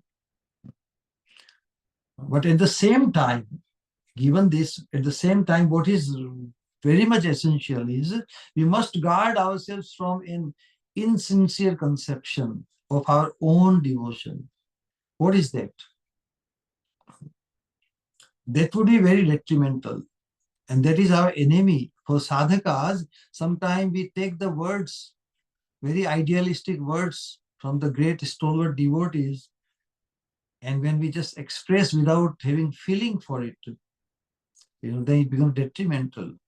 To think that I do not have the least liking or taste for the Lord, that's all right to think like that.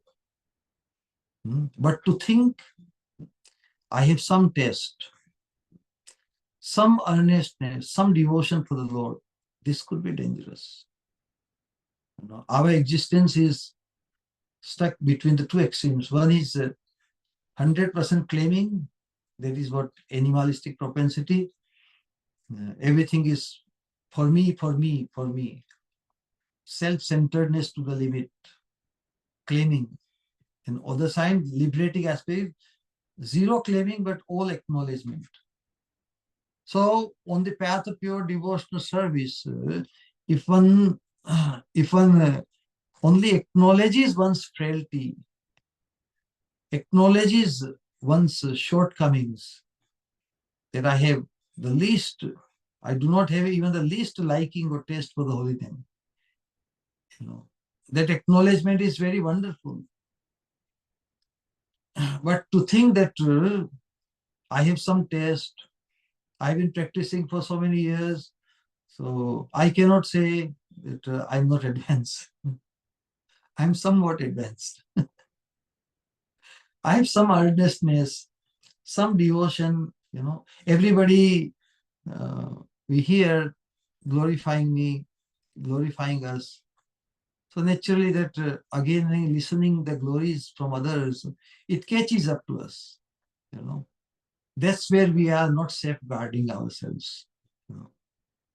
It catches up to us. Yes, if everybody around me tells that I'm advanced and I'm pure, and I can also see where I was and where I am now, I have become so polished and so advanced.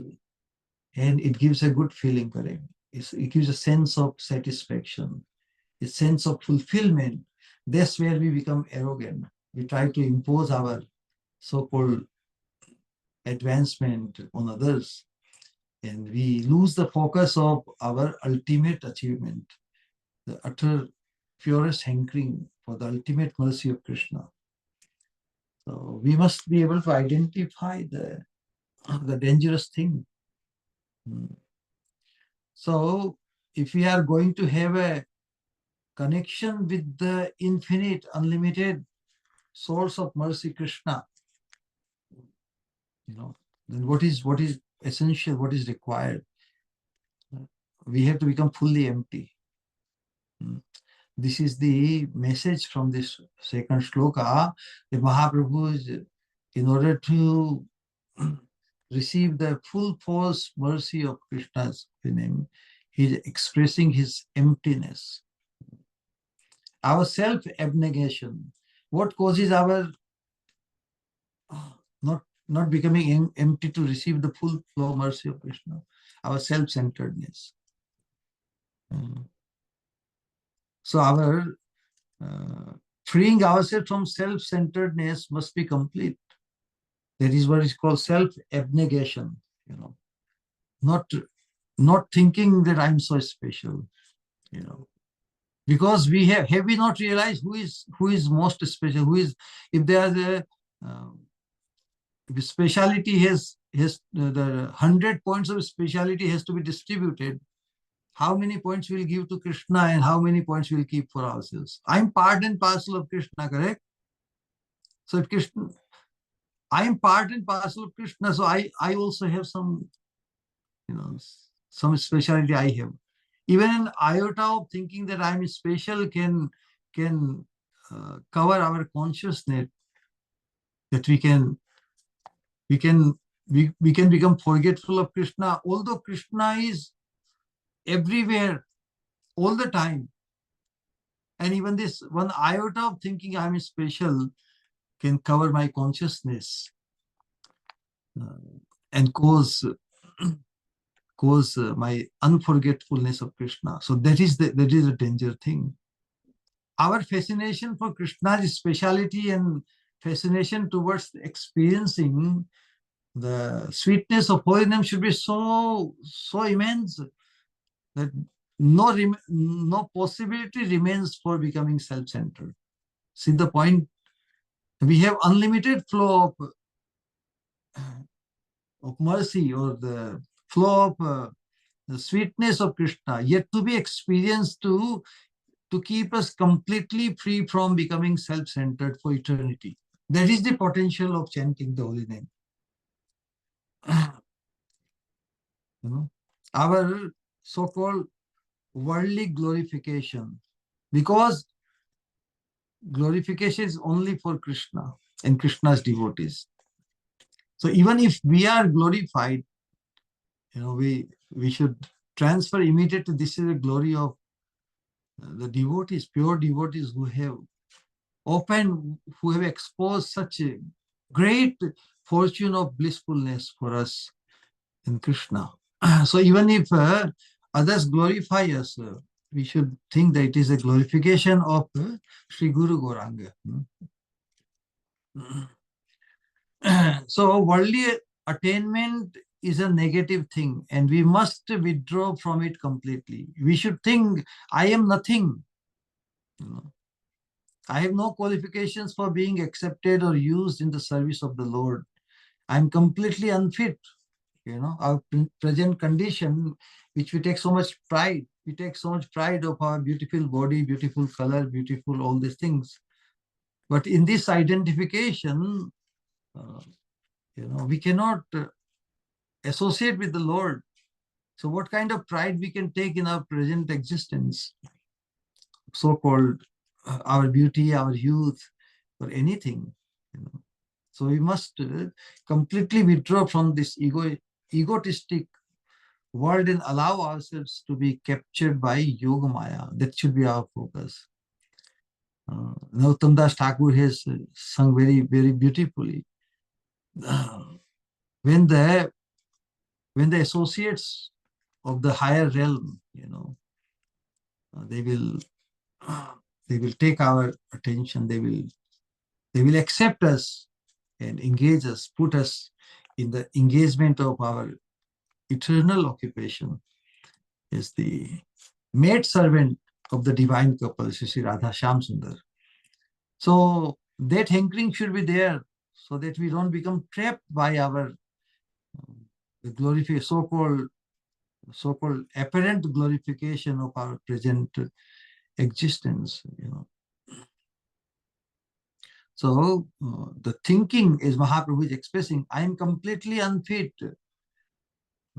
We must completely withdraw from the egotistic world and allow ourselves to be captured by Yoga Maya. The Lord's internal energy, that's the thing. Our position is like that of a slave. Does a slave have any position? That's why this highest nature of this Krishna consciousness, where opening the avenue to attain the highest realm. How we address that thing, where we situate ourselves is, to receive the causeless mercy by putting forward our qualification, like in resume, correct? To get a job, one has to, in the resume, one has to express his qualifications or all these things. That kind of resume would immediately disqualify us to go any further. We have nothing. We are only to receive only by offering completely, just like a slave. He is ready to accept, any treatment, but with a full absolute conviction that any treatment we receive from the higher circle, that alone will be for our utmost good. We cannot find our utmost good in this realm of exploitation. We will be exploited into our lower end. The slave, the concept of slave sounds very strange, but to becoming a slave to the divine couple, to becoming a slave to Sri Guru and Gauranga, because they know they will deliver the utmost good to us. A slave has no reservation. That's the idea. If we approach the path of divine mercy with some reservation, as if we qualify for something special treatment we expect, then this attitude of thinking of oneself is special will only deprive us. So the whole whole power is within the master. So if we have absolute faith in the master, then whatever treatment master will do, it will be for our ultimate good. We will not be so-called choosy. I want that position or that mercy or something like that. It's totally unconditionally depending on the whatever mercy of the master, because master is the highest self-interest for us. Krishna, what is best for us? Can we think of our best better than Krishna? Can we think of our best better than the person we have put ourselves under whose care? So that's that. So everything is his, everything is theirs. So realizing this, our appreciation of Krishna and Krishna's, those who are devoted to Krishna, to that effect, realizing this is our real qualification. As soon as we assert that we have some qualifications, our difficulties begin. So Sri Caitanya Mahaprabhu himself says, I don't find a trace of love for Krishna within my heart. Na prema gandhosti darapi me harau krandami saubhagya bharam prakashitum vanshi vilasyanana lokanam vina vibharmi yat prana patang kanditha. This is the ultimate expression of humility. This is the expression of Radharani. When Radharani is asked, you have so much love for Krishna, you're all the time crying. And Radharani is responding, no, na prema gandhosti darapi mero. I have no love, no trace of love for Krishna. But why are you crying all the times? Who is able to crying all the time for someone like you? Then she say, no, krandami saubhagya bharam prakashitum. I'm crying only to just make a show that I have so much love for Krishna, because everybody loves Krishna. All Brajvasis love Krishna, correct? So what about their love? But I'm just making a show that I have so much love for Krishna. But Brajvasis are not fooled by Radharani. No. But you are crying all the times. Who is able to cry for Krishna all the times? Then Radha say, but you don't understand. If I really had love, Vanshi Vilashanana Lokanam Vina. If I truly had love for Krishna, then how could I hold on to this insignificant life force? Vibharmi yat prana patanga kanvitha. Very insignificant, this life force. Patanga kan means very insignificant insect. What is its value? But I am still holding on to this life force in spite of not being able to see the lotus eye. Vanshi Vilasanam, one who is relishing playing his flute on his mouth. That Krishna's lotus mouth, without seeing it, still I am holding on to my life force. That shows that I have no love for Krishna. So this is the position, you know. Na prema gandosti darapi me harau. This is the standard of humility. So what is there for us to claim? If Radharani, in the mood of Radharani, Mahaprabhu is saying that I have no love for Krishna. And our trait is, we must identify our trait. We take great pride to hear that somebody tells, I have so much love for Krishna. You have so much love for Krishna. And if we settle there. So this antithesis expressed in the second sloka is that we don't fall trap to this adoration from others, from the atmosphere. The atmosphere is only to check us out, what we are up to in relation to what we should be up to. So we should be up to this hankering. I have no love for Krishna.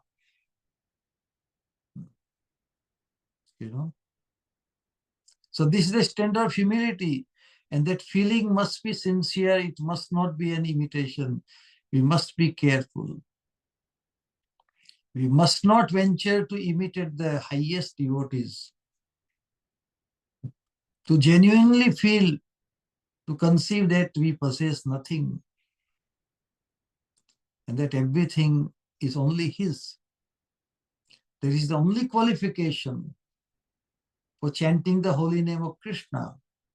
If everything is His, I am also His. And that is the relevance of our existence,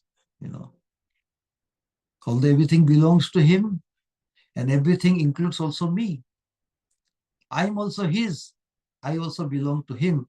Since I belong to Him, I have hope that I can actually become His, to bring some joy, to bring some, and that will be the relevance of my existence. Otherwise, why to live even? Why to exist?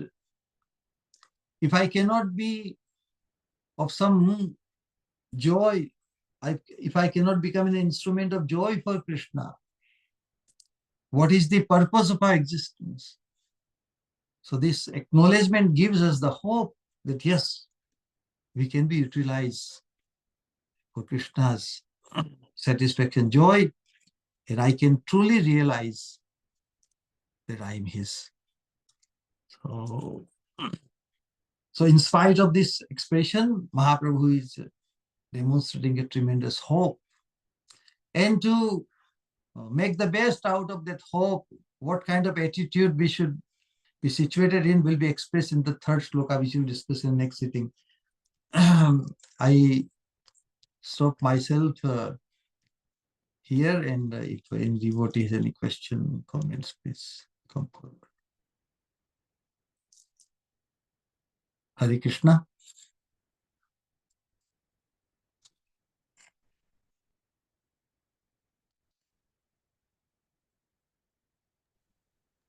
Hare Krishna Maharaj. Dandavat Pranam. Hare Krishna. Hare Krishna Maharaj. Beautiful satsang. Whatever words will come out, all words will be empty. No feelings, Maharaj. With no feelings at all.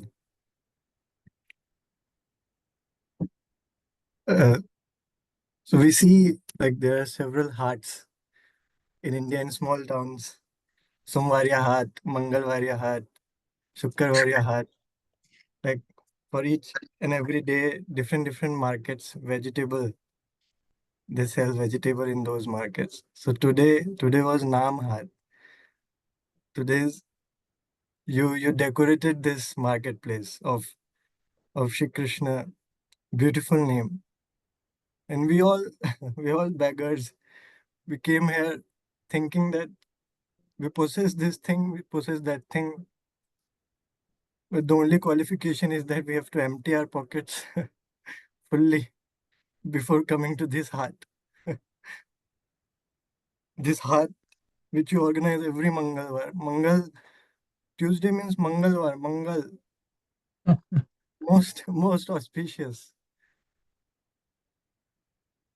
Only because of your appearance, this day becomes auspicious. Right from morning, we are engaged in our duties, going university, doing whatever thing. But this evening time, we just want to tune into your frequency, which is our natural frequency. No words can explain, Maharaj. I don't know. Nothing can express. Everything is like this mold is completely empty. It is no feelings at all. But somehow, just for the glorification of your wonderful disciples, these words just come out. Hare Krishna Maharaj.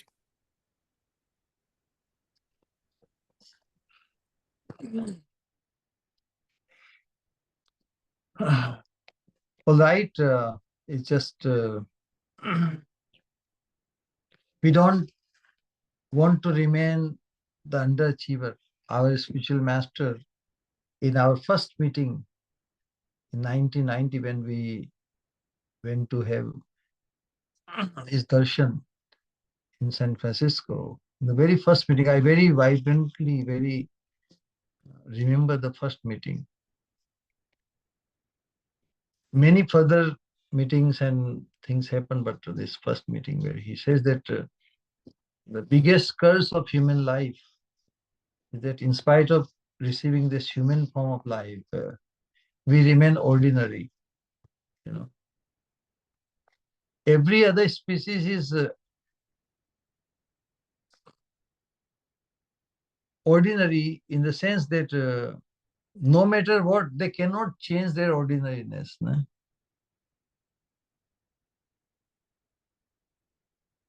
So if they remain ordinary, that's fine. But as a human being, we cannot afford to remain ordinary. And ordinary means if we remain underperformer, if we remain underachiever, that will cause our ordinariness. And innumerable time we have remained ordinary. And the only reason why we are given this human life is to become free from this ordinary norm. You know, and somehow or other something possibly happened that we could not break away from this, remaining trapped in the ordinariness, even in this human form of life. So it's the biggest curse that our life remains ordinary, that we don't bring our this faculty of progressiveness, always looking for better option. We could not bring within our options the attaining the supreme destination. You know, this present lifetime, if we really appreciate through satsang that we have been exposed now, we cannot have an excuse that we have not been exposed sufficiently enough to our supreme destination, and which is within the reach of our this sadhana endeavor and hankering for the ultimate mercy of the divine. If we blew the best opportunity since eternity, how ordinary would be on our part that we will wait for the next opportunity. We may not be so prepared to give in everything we have in our existence, within our command, to target, to implore, to really attract the ultimate mercy, to take us to our supreme destination of Radha Dashyam, to make us a choicest inquiry of Srimati Radharani. The whole idea is that is our ordinariness perceived by us, and does it bother us? Two things. First of all, one must be able to perceive how ordinary, even in this life, we have lived so far.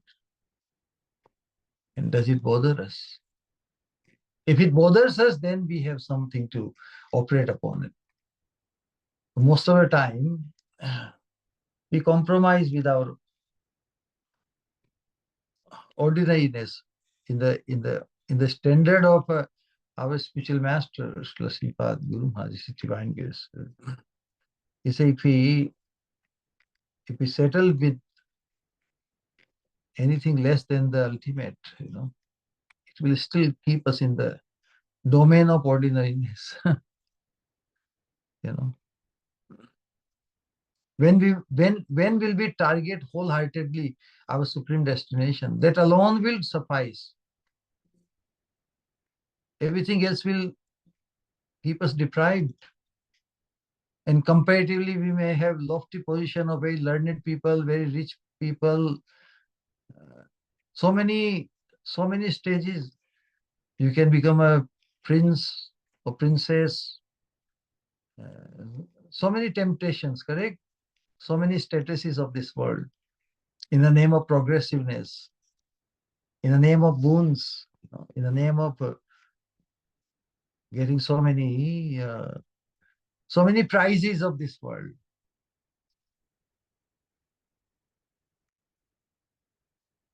Unless we only and exclusively hanker for our supreme destination,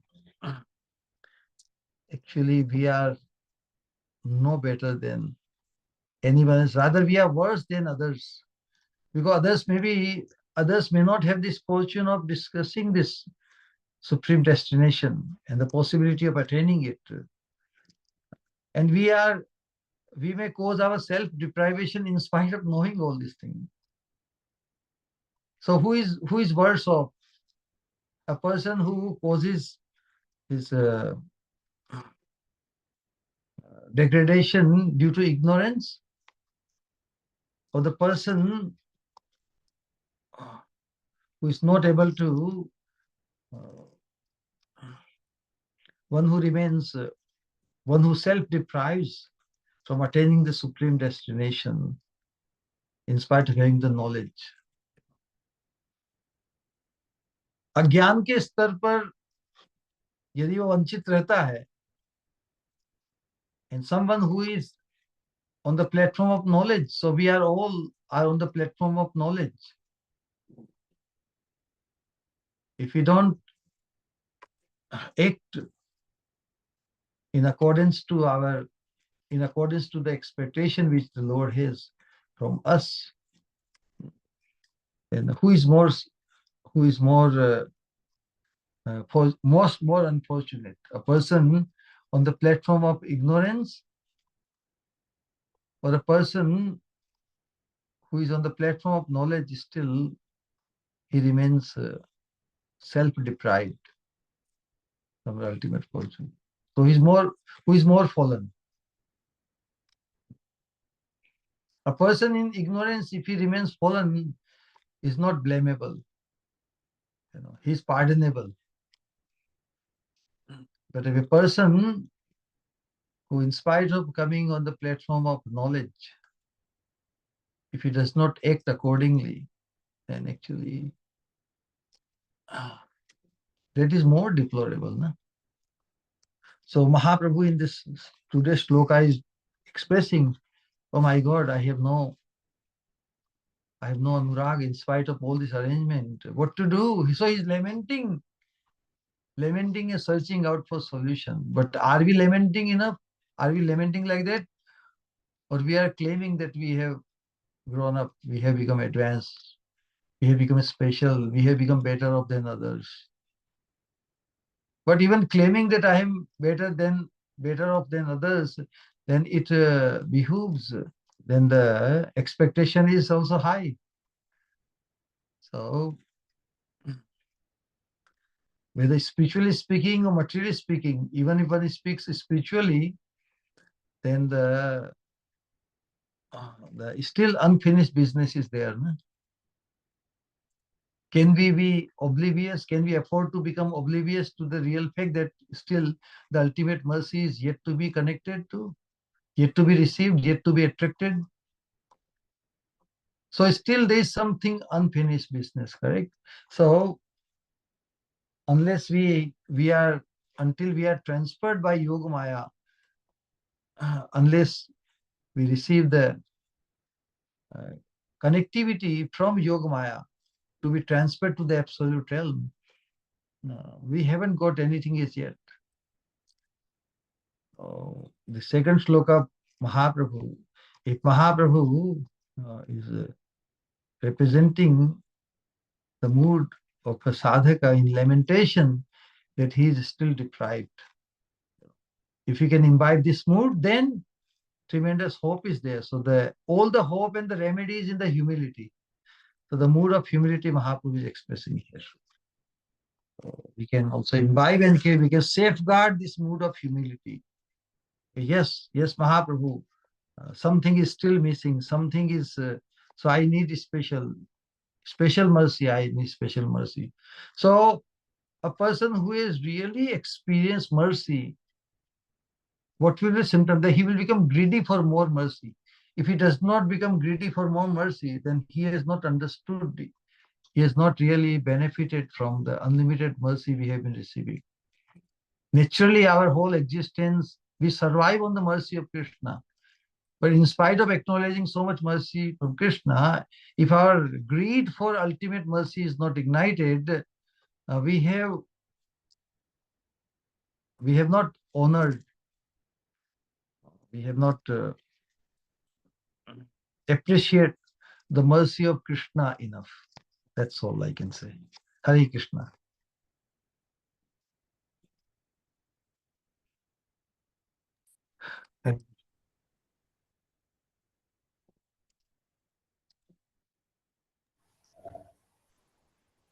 Hare Krishna, Shri Guru, Dandavat Pranam. Hare Krishna. What an attraction in this message of Mahaprabhu and the charm of paradox in Krishna consciousness overall. So used to material mundaneness, it is like filling the pocket. But only coming through this message of Mahaprabhu, we see this beauty, joy of completely emptying the pocket, this desire, this somewhat lamentation, hankering to completely empty the pocket. Shiguru, what is the difference? Somewhat theoretically, somewhat can tap in as well in this mood and the desire of Mahaprabhu. But like jante and mante on those lines, many places in Bhagavad Gita, Krishna says, Janma karma chema divyam evam yoveti tattvata, one who knows my divine appearance and disappearance, my transcendental activities will attain me. But don't know if Krishna mentions realizes, one who realizes. So, what is the difference between knowing and realizing this? What Mahaprabhu is expressing here, somewhat theoretically, maybe we understand, but to a Knowing and realizing, they are one and the same. Believing, we can say we believe. हम मानते हैं. जानना और realization same thing. So naturally, Mahaprabhu wants to give us the highest thing, no? Mahaprabhu wants to take us to the ultimate level of Krishna Prem, Madhurya Ras, Ujjwal Ras. And in that, our participation, so that we can contemplate ourselves as a devoted, confidential, maid servant of Srimati Radharani.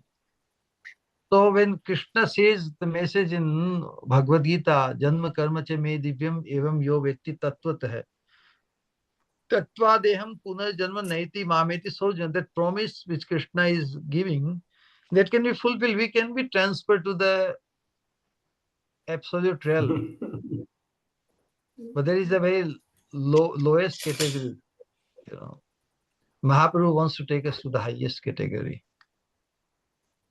If one simply takes to the holy name of chanting holy name without committing offense, he will be delivered from the clutches of the three modes of material nature. But only if we develop the hankering, we will be transferred to the realm of seva. The ultimate seva sobhagya. That means in order to attain the seva sobhagya, we will be getting the company of Krishna. Merely by becoming delivered from the three modes of material nature, one may be transferred to the absolute realm, but one may not attain the personal association in service of Krishna. So Mahaprabhu is the extension from Bhagavad Gita. It's not in contradiction to Bhagavad Gita message. Janma karma che me divyam evam yo vetti tattvata. Krishna is the source of bliss. Krishna is asovais. That is tattvata, knowing Krishna. Tattvata means tattva का ही अपभ्रंश हो गया तथ्य. Tathya means essence. So tattva means essence. What is the essence of our existence? Why we live for? What is the purpose of living? What we are searching out? What is our proclivity? For what purpose we are conscious of? We are trying to become conscious of what? We are in search of what? We are in search of eternal, incessant, inexhaustible bliss, no? Experience of bliss. So the Vedas say, if you connect to Krishna, raso vai sahe, rasam hi evayam labdhva anandi bhavati. So Krishna is the bliss personified. Krishna is a rasa. That is knowing Krishna. Tattvata knowing Krishna means what? That what we have been hankering since eternity, we have realized Krishna as the source of that fulfillment. Evam yovetti tattvata. Sukh, eternal blissful experiencing. And Krishna is that source. So one who appreciates Krishna, one who knows Krishna is the source of all blissful fulfillment, then he will naturally follow Krishna, correct? Tattva deham punarjanma naiti mameti sojana. When one who has found the source of his search, when his search is over, he will just follow Krishna, and Krishna says, Tattva deham punarjanma naiti mameti sojana. He will come to me. But coming to Krishna again has categories, no? Correct? We don't make it ordinary. No attaining Krishna is ordinary. But unless we target the highest, unless we aspire the highest, even if we somehow don't get it there, we will be very close to it. No? Our father always used to encourage us. You should always aspire to be number one. Like in our schooling days. If you strive to come first, number one, even if you don't make it to first, you will be close to it, maybe second, third, fourth, like that. So the whole idea is that our vigor, as Mahaprabhu wants to express his desperation, that I have no love for you. That means somebody has found one's fascination for someone so much that not attaining him, he just tries to justify that because I have no love for you, that's why I have not got you. It's not simplistically saying that, oh, I have no love for you. Whether Krishna hankers for my love for him. Mahaprabhu is expressing in a mood of a devotee. It's lamenting that I should have so much love for you. You have made so much arrangement. We can appreciate so much mercy, so much favors Krishna has bestowed upon us, and we have not done anything in reciprocation. That demonstrates that I have no love for you, and that is my misfortune. So how to bring about that loving feeling for Krishna? So in that sense of humility, this acknowledgement that I have no love for you, genuinely feeling that I'm so fallen, that I have not done anything in reciprocation to your love, your mercy. But as Mahaprabhu has come to show us the light, show us the way, that how we can become the recipient of the ultimate mercy of Krishna. So the journey begins with this acknowledgement that we have no love for him. And that mood should continue. And in that mood, more and more mercy will be perceived, and more greed would be perceived also. So that we will not settle at any stage on this path until we are actually transferred to the shelter of the divine lotus feet of our Swami Srimati Radharani. So this sustaining this mood of humility is very, very essential. All right? Yeah.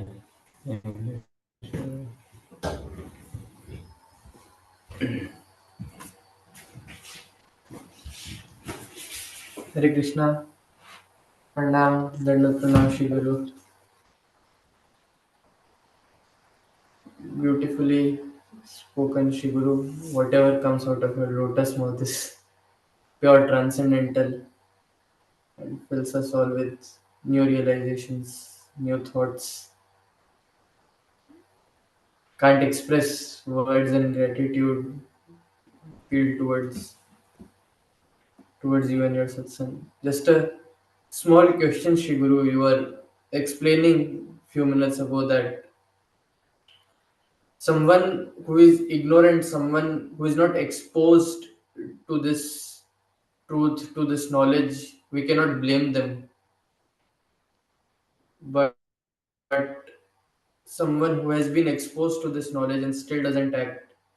So, Shiguru, what is the remedy for such souls, even after being exposed to this knowledge, even after, giving them everything, but they still don't act accordingly? What is the remedy for them? We have to become ideal, because they have easy excuse to find faults with the atmosphere. A classic example, when I visited London 7 years ago, maybe in 2018, after first time taking sannyas, we visited. So one person came up to us and he wanted to speak to us. He single pointed us. So I said, you want to speak to me? Means I'm just a visitor here. What do you want to talk to me? So he said, I want to tell you something. I said, okay, what do you want to say? He said, nobody is like Prabhupada here. So he claimed to know that nobody is like Prabhupada there. I said, nobody is like Prabhupada. Then I said, nobody is like you also. Correct? So he was stunned. He did not expect what I was going to tell. I say, if you think nobody is like Prabhupada, nobody also includes you, na? Why don't you become like Prabhupada? Before you qualified to make this judgment that nobody is like Prabhupada, at least you should have tried yourself also. Did you try to be like Prabhupada? If you expect somebody to be like Prabhupada, or thinking or discounting everybody that nobody is like Prabhupada, what is your effort before you qualified today? He was totally stunned further. I say, why don't you become like Prabhupada?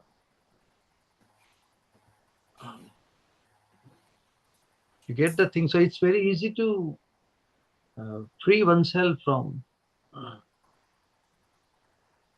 I don't want to be like Prabhupada because nobody is like Prabhupada. So actually, you have self-deprived yourself.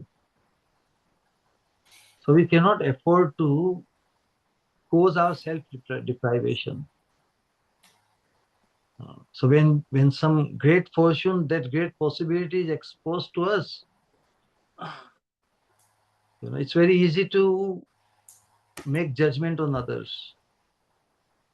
But one should be making judgment on oneself only. So if we, of course, we do observe people and things around us, we think that why they are not acting or reacting, or in spite of this great fortune, this great knowledge, this great proposal of Mahaprabhu is exposed to them, why they are not acting accordingly? Maybe they are waiting to see our ideal behavior, before they will act. So a sadhaka can take this message that yes, the shortcoming is in me, not in them. How far have I gone? How much I have modified my existence, karmana mansa vacha. How much I have, given in myself. So before I make judgment on others, I think there's a tremendous possibility, tremendous space to look into myself only. So that way, वो कहते हैं कि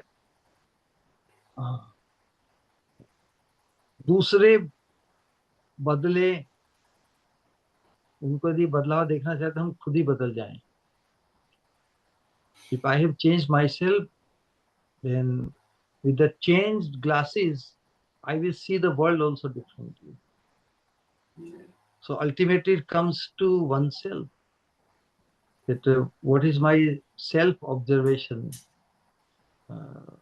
what I think of myself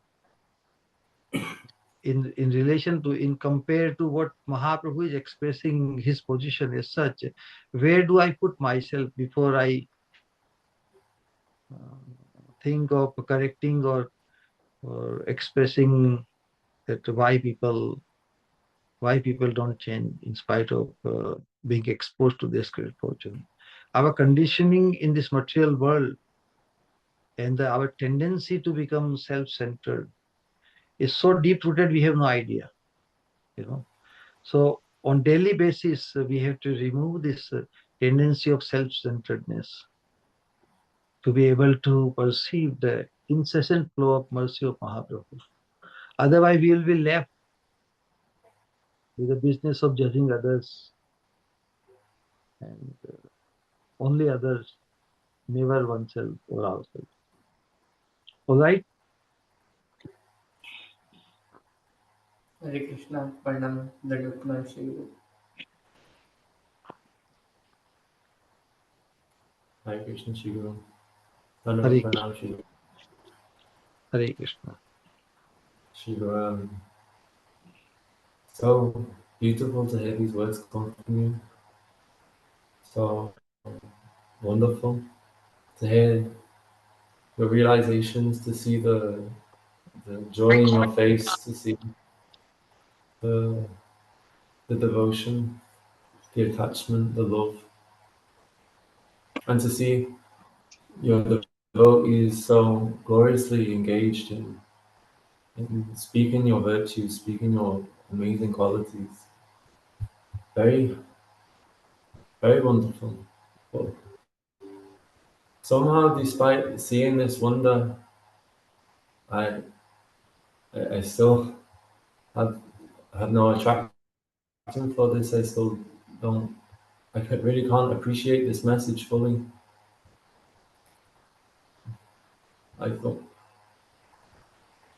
seeing this wonder, then it really makes the gap between myself and where I want to be so great, so vast.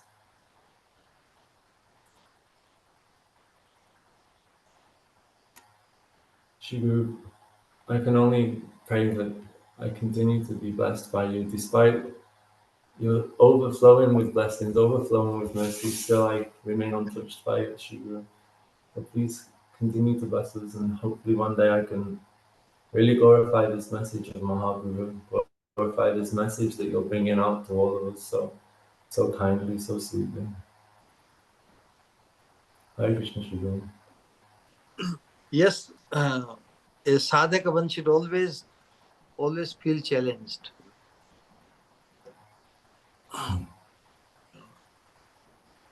When one always feels challenged, then it will keep us always in the progressive mood. It will not let us settle or feel compromised with any situations of this world. However attractive the proposal and the settlement in this world, we should not be bought into settling here. Our permanent settlement is only Radharani's lotus feet. Our settlement, our hankering to be settled is a choicest country of Srimati Radharani. That alone will keep us unsettled here. Otherwise, the tendency is to become settled here in this material world, correct? How much time people utilize, they work hard for 50 years, 60 years, and they think now they are settled. And within 2 years, they are gone. Where the very place of settlement which they created, they could not provide them any settlement. So the only way that we become free from identifying any so-called settlement of this world, materially or spiritually speaking, because that feeling of settlement here, it will deprive us to hanker for the real thing. So no position, no status, no position, no power, no achievement of this world should make our sense of that I have become better. We are better off. We are not better off than anyone. Rather, we can very easily say that we are worse off. Given the circumstances and the opportunities given to us, I should have made much ahead. I should have gone much ahead in my consciousness, in my absorption, in my thinking, in my expression. So others can be made the source of inspiration for us. That others, in spite of their not so well off situation,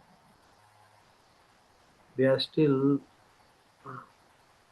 going on. Under their circumstances, we would have been lost, correct?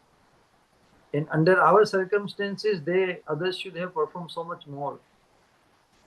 So in any way, we cannot claim to be better than others. We are not settling, we are not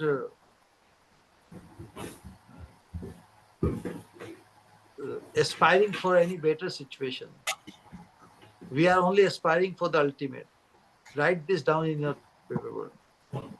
We are not here to reach one position or to be like someone or get something of this world. we only hankeringly aspire to attain the supreme destination, which is Radha Dashyam,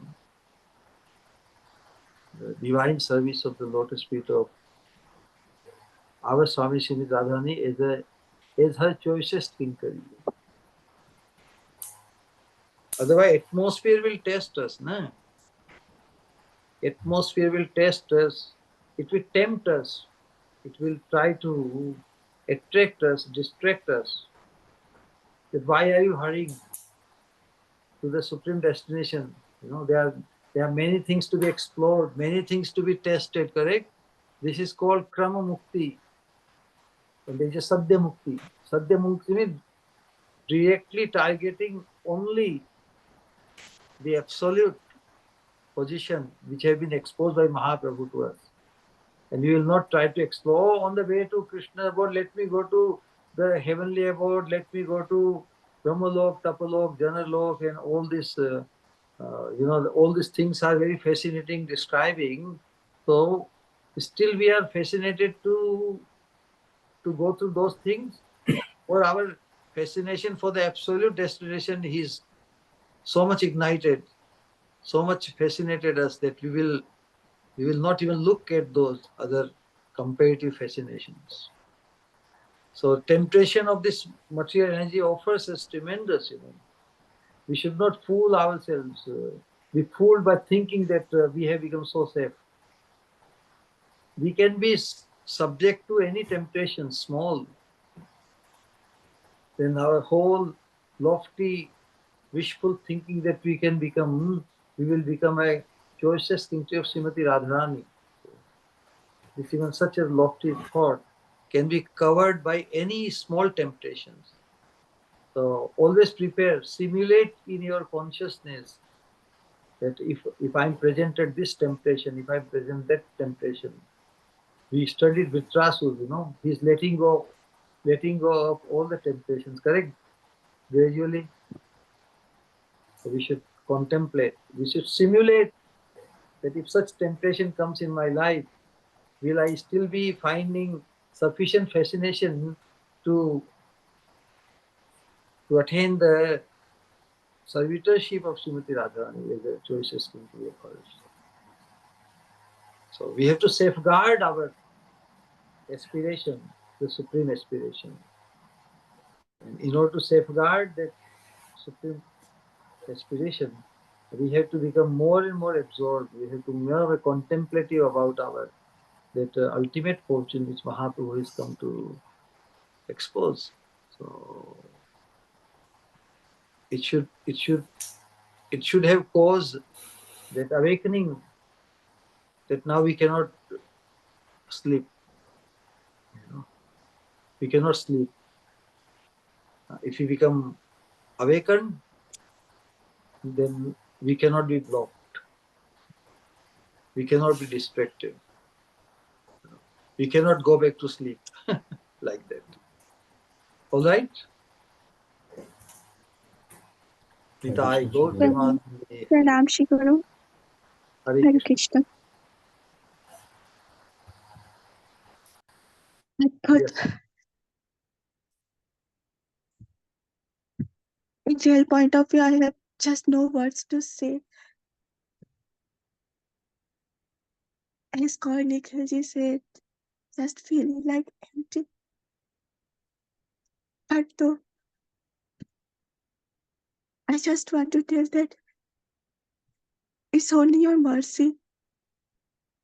All the time, you are showering so much mercy, whether through your nectar, more than nectar like words, or your darshan, or your smile. And the ultimate, the mercy by giving Radha Dasya, by giving the Abhiman of the Manjari of our Swamini. Even I just find myself that I have no capacity to utter even the name of Krishna. But though you are suffering so much, even accepted me as yours.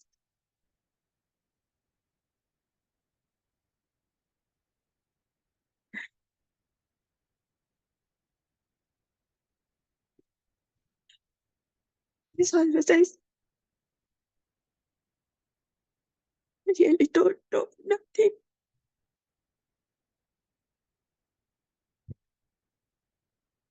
But just pray that somehow one day can become an instrument to bring a little bit of joy on my Shikru.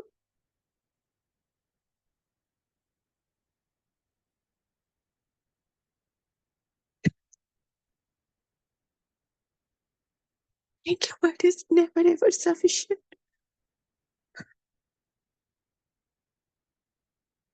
Thank you. Everything, everything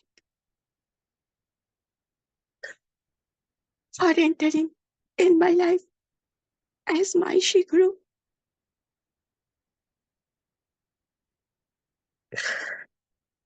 Nada, Hare Krishna.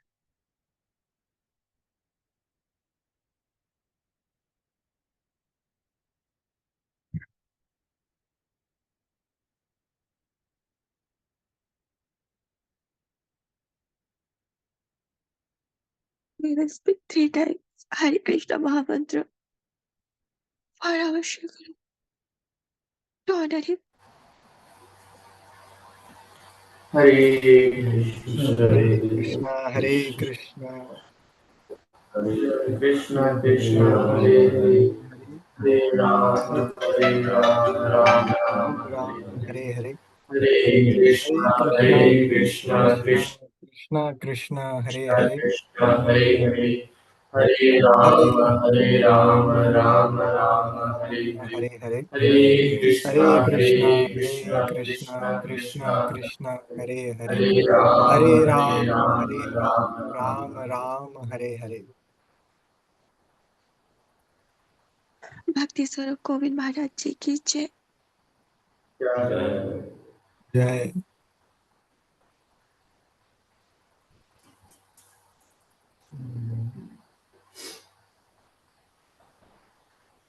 Nitai गौर समावेत निताई गौर भक्त बिंद की जय। निताई गौर प्रेमानंदे हरि हरि बोल।